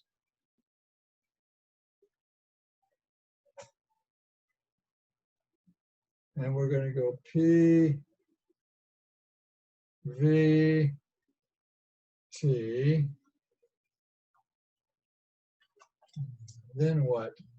How about H, S, Q, W? There we go.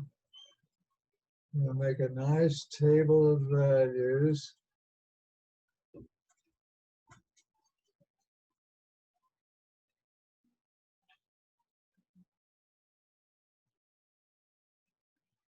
Now I think you have to do one like this for homework.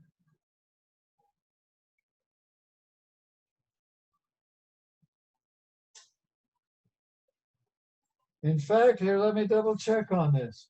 You have to do one very similar to this for homework, and it's problem 917. Is that a Rankine cycle? Let me look. Yes, it is. When you do your homework on 917,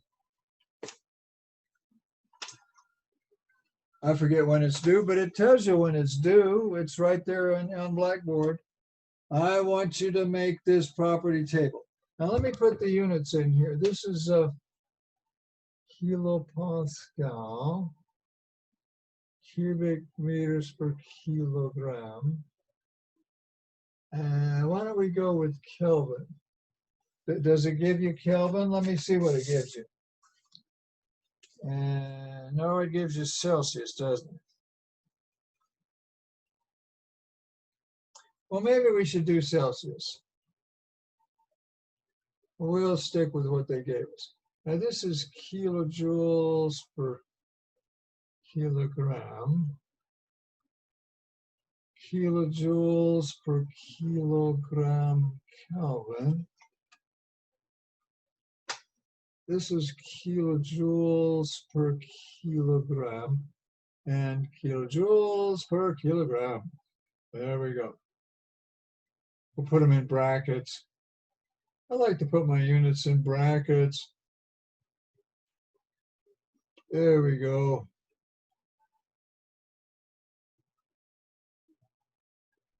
Now we've got the TS diagram. We could do a PV diagram here in a little while. But let's fill in what we know on the table. Now, if you'll read the problem, we're doing 913. If you read the problem, it says, well, they give you 10 megawatts of net work. We'll get to that later. Steam flows at 5 megapascals to the turbine. Well, that means that at state 3, coming into the turbine, we have 5 megapascals. Well, you know what that is? That's 5,000 kilopascals, isn't it? 5 megapascals. 500 C. Well, let's put that in here. 500 C. There we go. We got 500 C to the turbine. Condenser operates at 50 C. Well, you know what? The condenser at state 4 and state 1 are both 50C. Man, that's all we know. We don't know anything else. Hey, I got an idea. Look here. We got P and T. How about this? PV equals RT. We know the P and we know the T. But you know what? This is no good.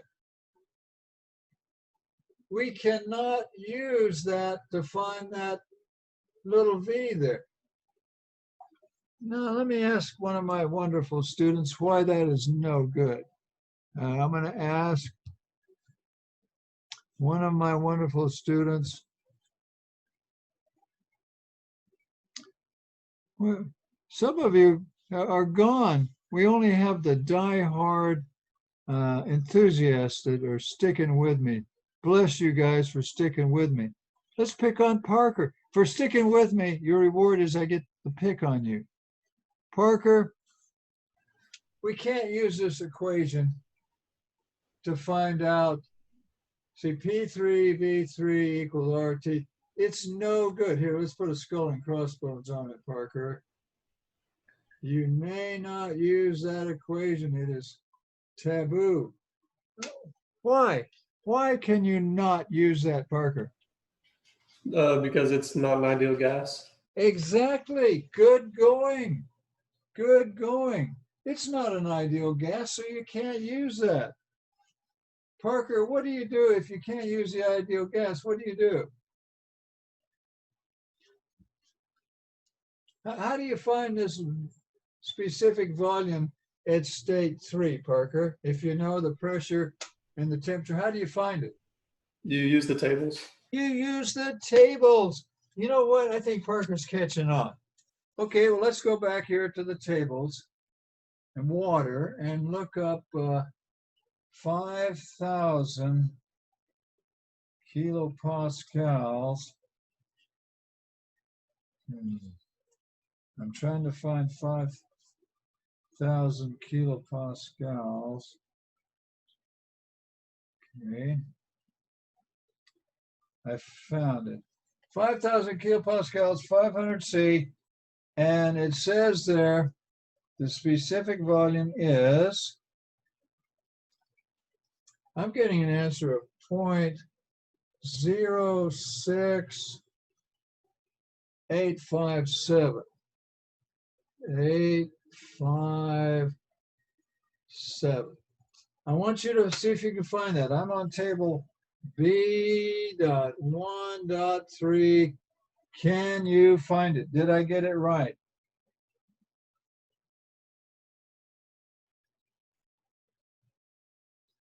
And hey, while we're at it, let's get the little h and the little s. Let's do those.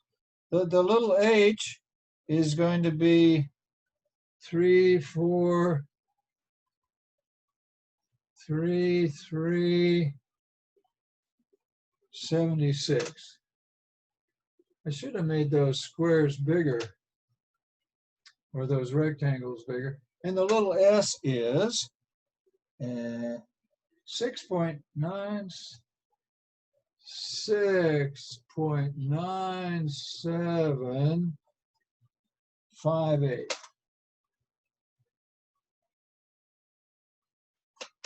Hey, we're filling this thing in. This isn't so hard. We can do this. There's everything at state 3. Now, do you understand what I'm putting in here is the initial amount, or the initial properties. These are the initial properties for process 3 to 4. Initially at state 3, we have these properties. At state 4, we'll figure out what those are here in a little while. But those are the initial properties at state 3. Somebody say, if you agree with me. If you got those same numbers, somebody say,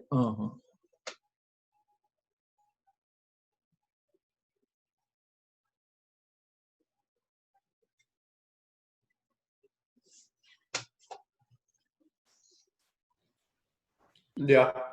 Yay, good deal. We got those. Okay, well now let's get some more. Let's fill in the more boxes here. If you have adiabats, then two of these Q's are zero. Which Q's are zero?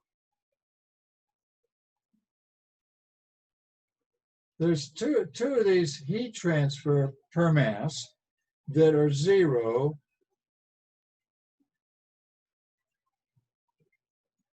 What are they? I'll ask somebody. Nobody's volunteering.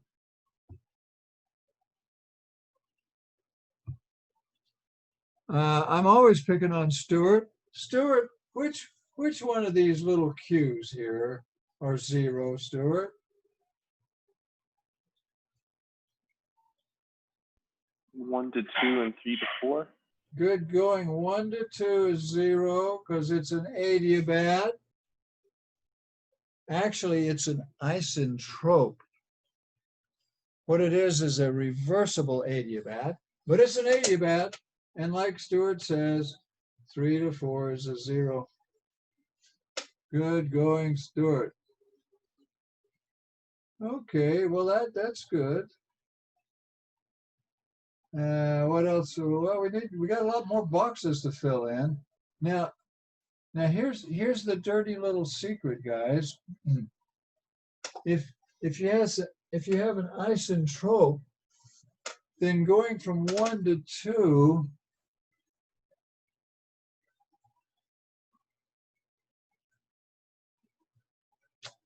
well, we don't know 1 to 2 yet. But now from 3 to 4, yeah, here it is. Here's the dirty little secret. The specific entropy has to stay the same from 3 to 4. It's an isentrope. So you know what? This is 6.9758. These two have to be the same from 3 to 4 because that turbine in the ideal Rankine cycle is an isentrope. Now from 1 to 2, these S's here will be the same too, but we don't know what they are. Oh, yes, we do. Oh, yes, we do. Look here. State 1 is a saturated liquid. In the ideal Rankine cycle, when you enter the pump, you're supposed to have saturated liquid. Okay, well, we'll just look it up.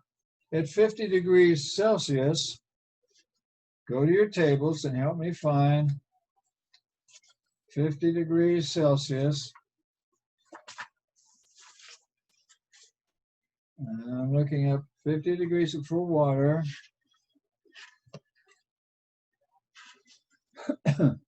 50 degrees Celsius. Hey, it tells you the pressure there.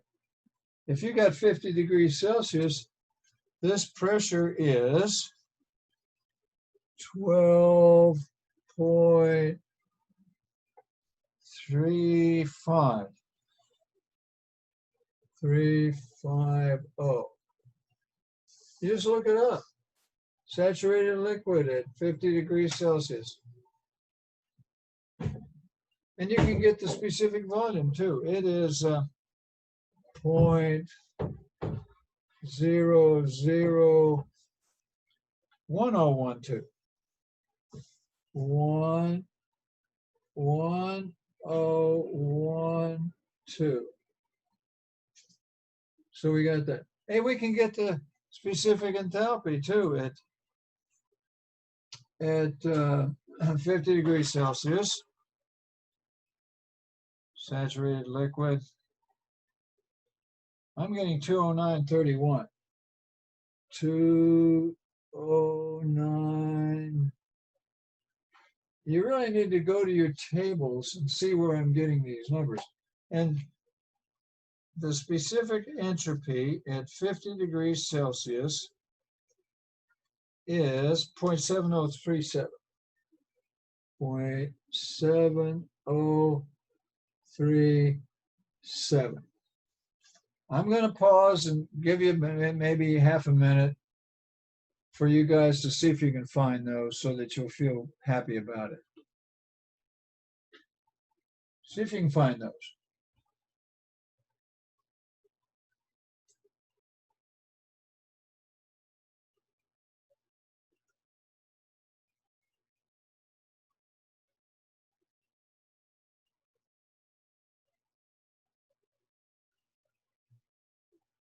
Okay, I gave you half a minute. I hope you found those. Now, if I wrote down the wrong numbers, though, I want you to tell me. I'm quite capable of writing down the wrong numbers, but I think those are right. Now, here's the thing. At state 3, we know the pressure, but see, 2 to 3 is an isobar. Going from 2 to 3 is an isobar. So I know what the pressure is at 2. It's, hi, Jonana. The pressure at 2 is 5,000. It's the same. See, the boiler, did you know water boils at a constant temperature? Put some water on the stove. Of course, it's cold when you get it out of the tap, and it takes a while before it starts to boil. But when it starts to boil, it's at 212 Fahrenheit. Then boil it for about 20 minutes. Guess what? It stays 212 Fahrenheit. Boiling is constant pressure. You got a boiler here from 2 to 3, and the pressure is constant. Do we know anything else at 2? Not really. Oh, wait a minute. Do we know anything else at 2? We know the pressure. I don't think we know the temperature. What about the volume? Well, it's water, and the pumps, it really doesn't compress much. I would say that the volume, I would say the volume stays the same. Going from 1 to 2, water is incompressible, so it'll have the same volume, 0.010. Well, I'm lying to you. Even water compresses a little bit. We'll find out what it is. Hey, bud. I know what it is. Going from 1 to 2 is it's an adiabat, a reversible adiabat. You know what that is? A reversible adiabat? That's an isentrope. It's an isentrope. Hey, look, here's the dirty little secret. There's a couple of dirty little secrets on the Rankine cycle. One of them is that these two are the same. See how those are the same? The other one is these two are the same.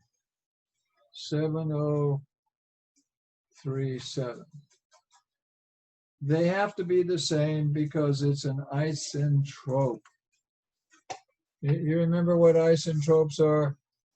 If the specific entropy doesn't change, it's called an isentrope. Ta-da, we got it. Yay.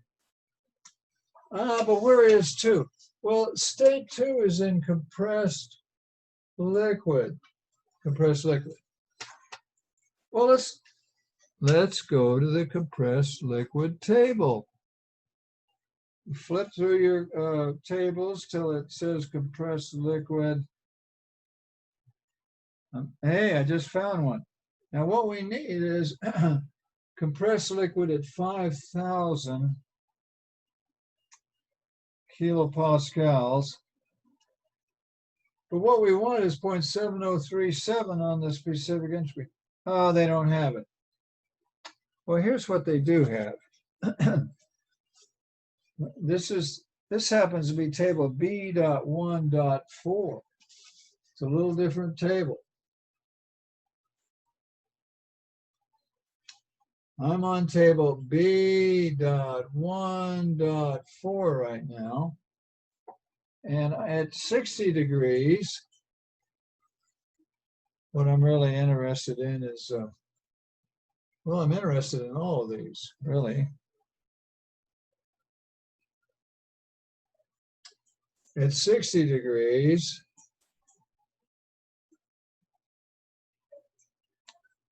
the V is 0.001015.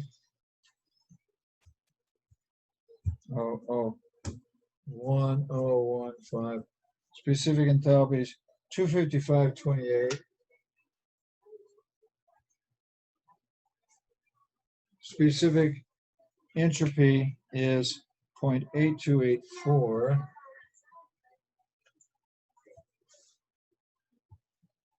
And we're going to have to interpolate is why I'm doing this, and see at 80 degrees Celsius, specific volume is 0.001027.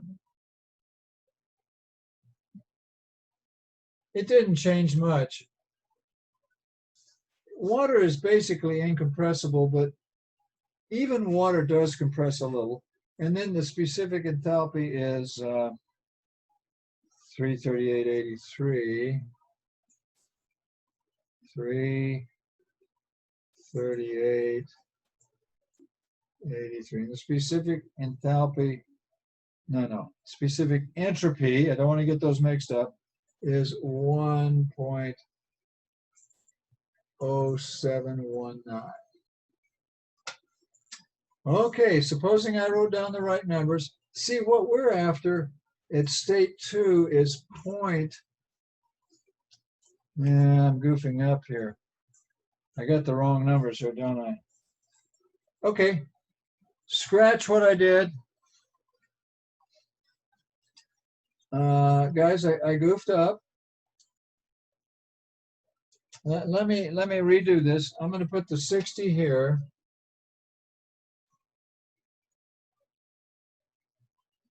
I'll just repeat these. We'll get this right. 255, 28.8284. And what I need here is the 40 degrees. What I need here is the 40 degrees. Okay, 40 degrees. And the V is 0.001006.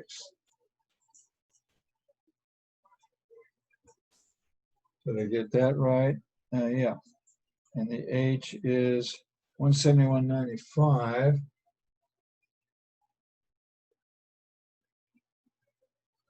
And the little s is 0.5705. Okay, now I finally have what I want. See, what I wanted was 0.7037 at state 2. We're trying to do state 2. And what we want is 0.7037. Well, that's in between 0.57 and 0.82. So we can get all three of those by interpolation. Let's take out a couple of minutes. Oh, gee, we only have a half hour left. But I think we got time. We'll make it. You have 2 minutes. I want you to interpolate and get these three numbers here. We're going to need them. And I know you can do this. Go ahead. I'll shut up for 2 minutes. See if you can interpolate and get those correct.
Well, I don't know if I gave you 2 whole minutes or not, but here's what I'm coming out with.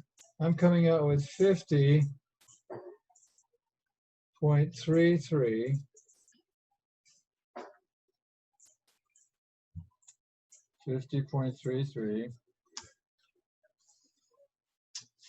I don't know if I did the little v. Let me do the little v just a second.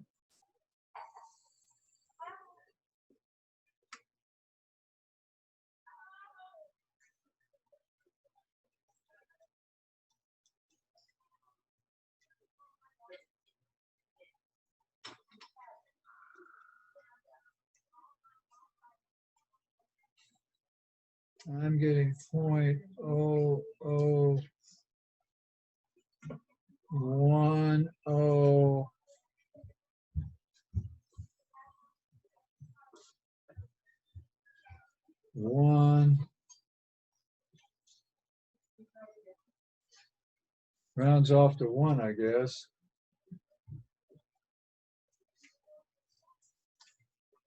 And for H, I'm getting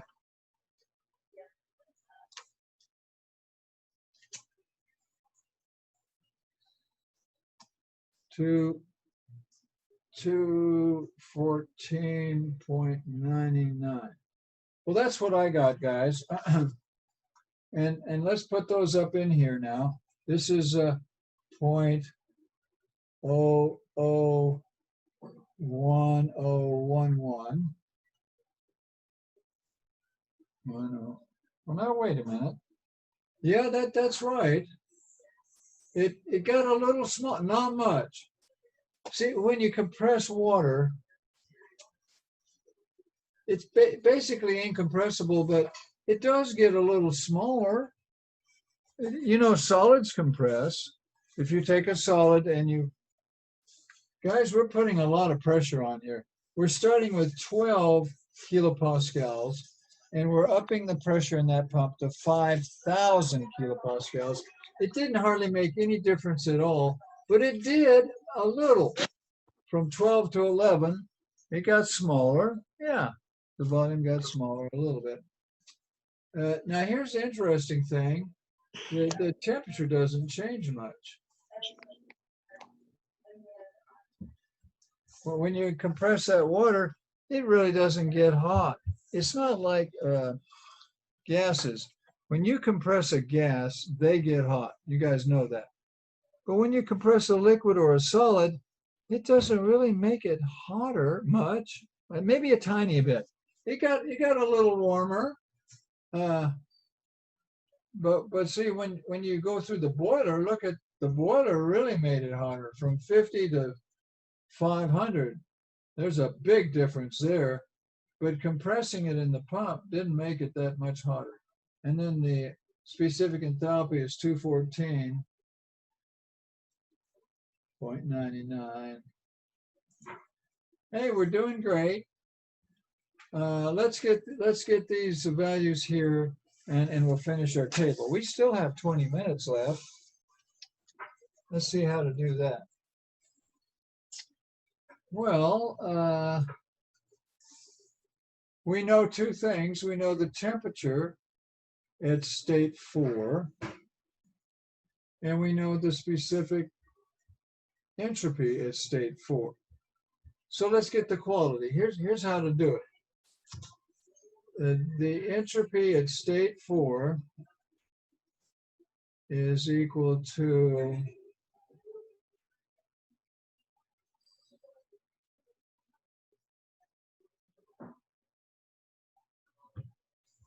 you know the equation.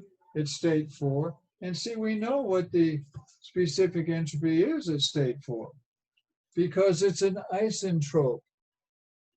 It's 6.9758. And we can look these up at 50 Celsius. Help me find that. 50 Celsius. We can do this. 50 Celsius. It's 0.70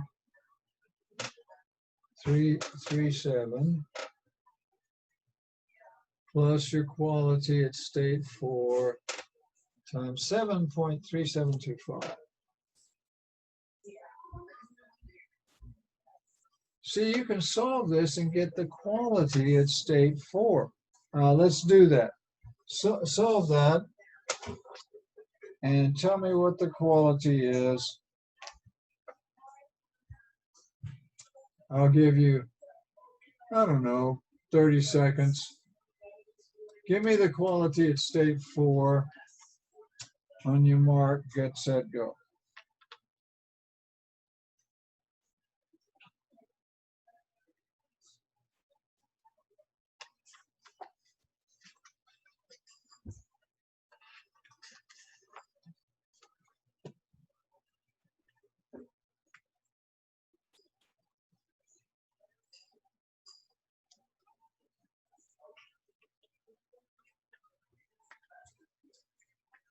If anybody just turned in,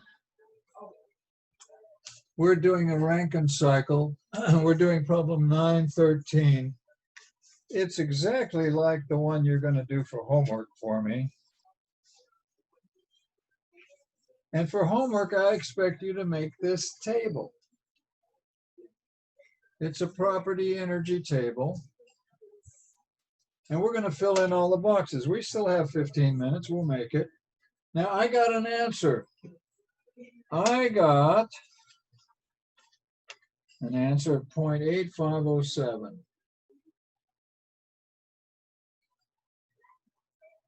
Anybody get that?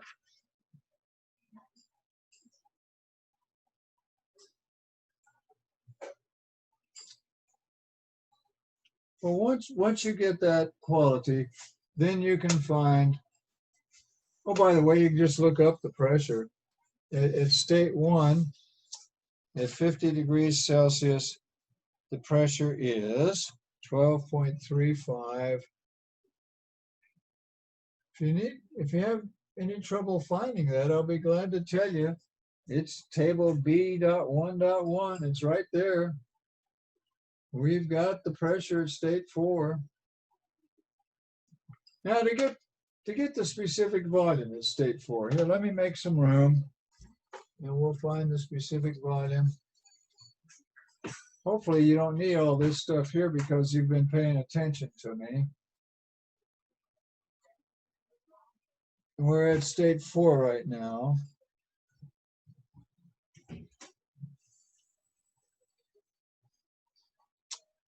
We're in state 4. We're right here. We're entering the condenser. And if you want the specific volume at state 4, what you have to do is this.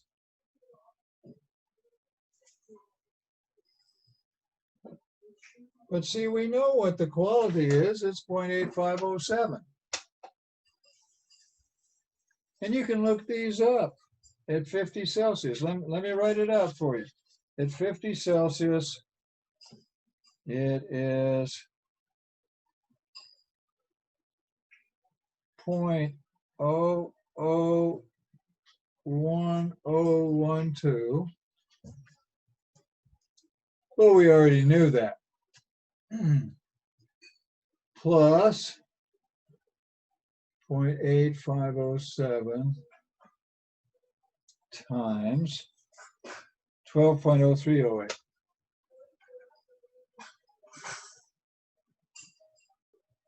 So we can get the specific volume at state 4.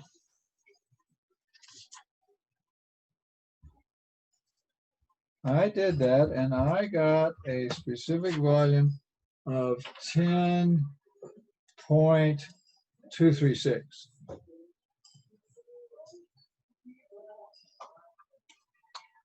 Now let's get the specific enthalpy, not entropy. I call it enthalpy. Let's get the specific enthalpy at state 4. Well, it's the same thing, guys. It's HF plus the quality at 4HFG. Did that show up? Yeah, that shows up. And you look those up. They're in the tables. HF is at 50 degrees Celsius. HF is 209.31.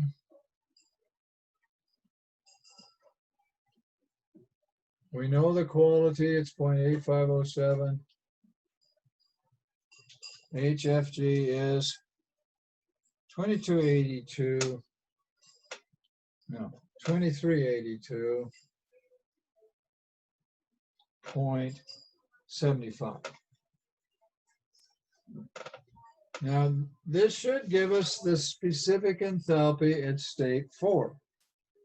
Let me try it.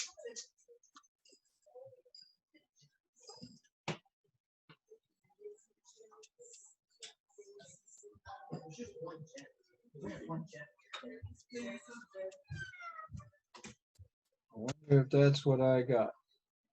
Yeah, that's what I got.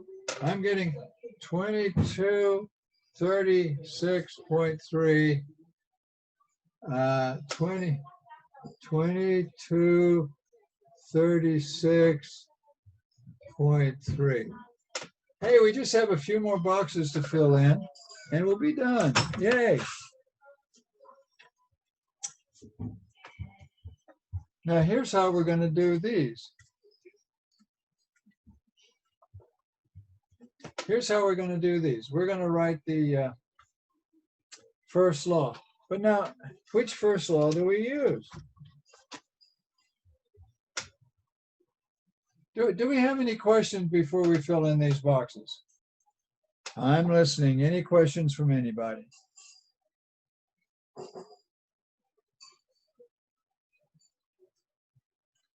You guys are awfully quiet. I'm afraid you're going to sleep out there. This is awfully dull and boring, I know. But there's a lot of things that are dull and boring. Like, for instance, doing dishes. It's dull and boring, but they have to be washed, don't they? Or other chores that you have to do. Life is like that. It's got a lot of little tedious things that you just have to do. All right, well, we're going to figure out these. Now, I need some room here, so I'm going to erase all this. You didn't ask me, so I guess you understood. I'm hoping you did.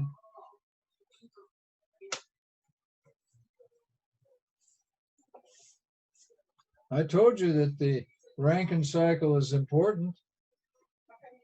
I wonder if anybody listened to me. Let's just see. The Rankine cycle is very important.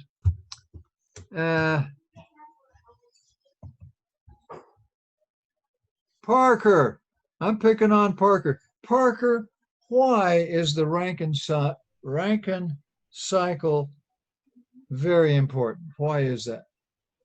Because we use it for electricity. That's it. He listened. Proud of you. The electricity in the United States and other countries is provided through a Rankine cycle. Now, this is a very simple Rankine cycle. The ones that they actually use are more complicated, for sure. They have some more complicated ones in your book, but I don't have time to show them to you right now. We got to figure these out. Now, the way to do these, like that little W there for the pump, one way to do it is by using this equation here.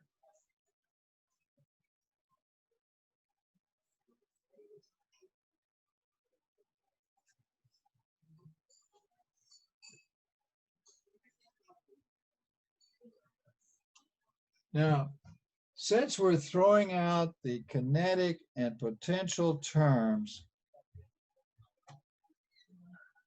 I can just do a little algebra and that's what I get. This is 0, that's 0. when you divide through by m dot, here's what you'll get. Little w from 1 to 2, the work per mass from 1 to 2 is equal to H1 minus H2. Well, we got H1 and we got H2. So I can get little w. I'm just going to subtract them. Here we go. H1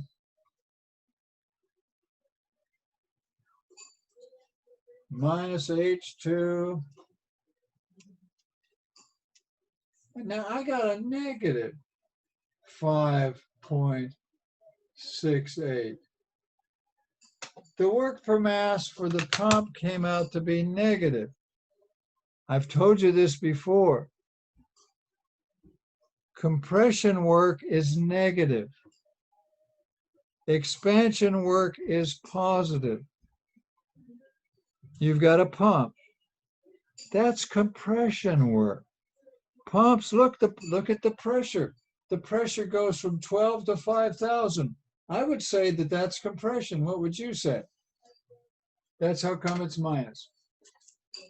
Now let's do the boiler. The boiler is going from 2 to 3.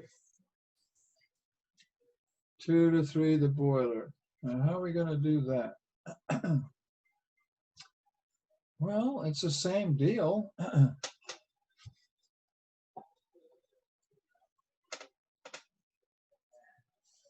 For the boiler, from 2 to 3, this is going to be 0. This is definitely a keeper. Boilers have a heat transfer rate, but this is 0. Did you know boilers don't do any work? Oh gosh, we only have 5 minutes left. Do we know m dot? No, in fact, we don't. We're supposed to find m dot. We'll find it here in a minute. But don't we know we're going from 2 to 3, guys, on the boiler. So this would be H2 minus H. We know those. Hey, that's good. Tell you what, let's do. Divide through by m dot, and here's what you'll get. You get a little q from 2 to 3 plus H2 minus H3. We know both of those. So we can get the heat transfer from 2 to 3 by taking H2 and subtracting H3. But now watch it. Algebra students, this is going to be H3 minus H2. Can you handle the algebra from here to here? I know you can. And so we're going to get the little q. Here goes. 34, 3376 minus 214.99. Did you get 32.18 rounded off to 8? We were doing good. Now, how are we going to get the work? Well, it's 0. There is no work for boilers. If you go boil some eggs on your stove, there's no work produced. No work for boilers. Okay, now let's get the work per mass for process 3 to 4. It's the same equation. Anybody have a question that they got lost? Anybody? Okay, can I erase this and do 3 to 4 now? Nobody said anything, so I assume you're okay. There might be a false assumption there. We're going to go from 3 to 4 now. We're going to get the little w. Here goes. This is 0. Going from 3 to 4, that's the turbine. The turbine is 80-attic. If you divide through by the m dot, you'll get the little w from 3 to 4 plus h3 minus h4. We divided through by the m dot. And so here's what you'll get. H3 is 34, 3376 minus H4, 22, 36.3. I'm getting 1197.46. Let's finish this off. We've got 3 minutes left in our class. And you do the same thing for 4 to 1. You write this first law.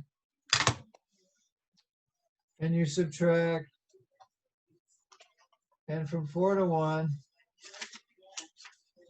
Oh, gee.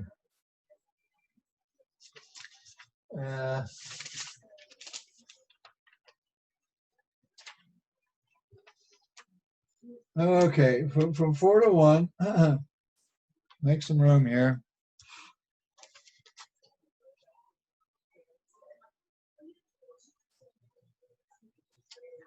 For process 4 to 1, the condenser.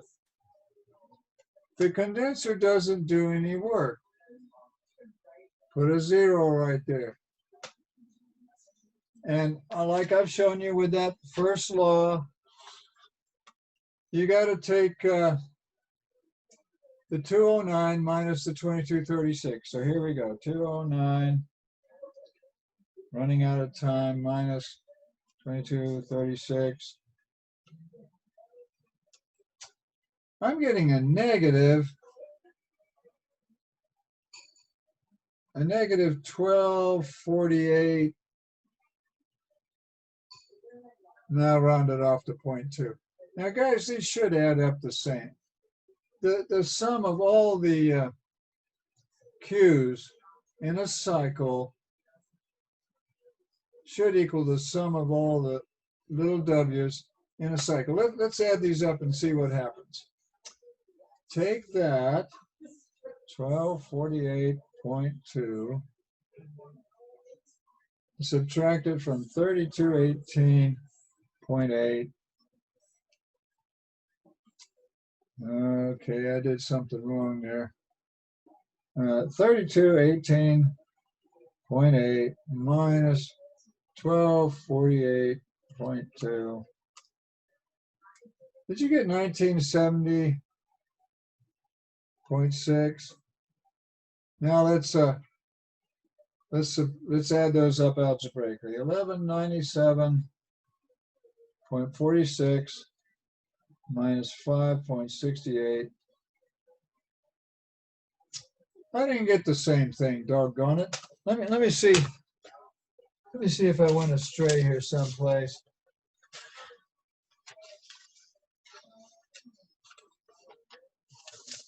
We're doing problem 913, right?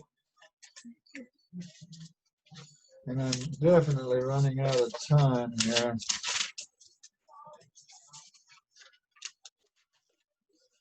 I came out close when I did that.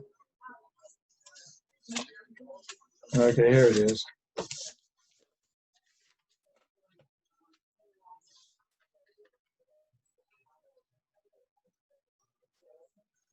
I agree with all that, but I got a different number here. I didn't get that number at all. Did I get these numbers? Let me check these. Yeah, I got those numbers.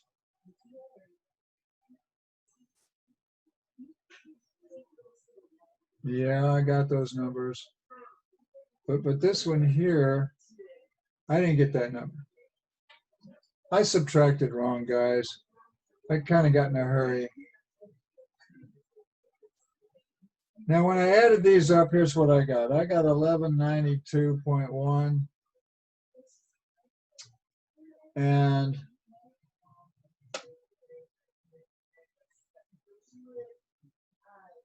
I got a slightly different number here. I got 1197.8. when I did that. And when I added these up, I got 1192.1. Let me tell you the last thing, and then I'll let you go. They wanted the mass flow rate. Well, here's the equation. Big W dot is equal to the mass flow rate times. Now this is the net power. The net power will be the mass flow rate times the net work per mass. Well, the net work per mass is, we know what it is. That's what that is. That's the net work per mass. They give you this in the problem. If you'll read the problem, they said, I forget what they said. This was problem 913. They said 10 megawatts. They said this was 10 megawatts. This is equal to m dot times the net work per mass, and we know what it is. So you can solve for the mass flow rate. And I got an answer, but I don't know what it is here. Let's see. Do I have it down? Yeah, here's the answer. The mass flow rate on this problem is 5.39 kilograms per second. Well, that's it for today, guys. We worked that one to death. Proud of you for sticking with me till the very end. Any last comments or questions before we say goodbye for today? Here's your chance. You got that homework to work, and I want you to do exactly like what I did. Make a property energy table. Anybody, last comments? 5, 4, 3, 2, 1. Okay, bye-bye. Bye-bye, students.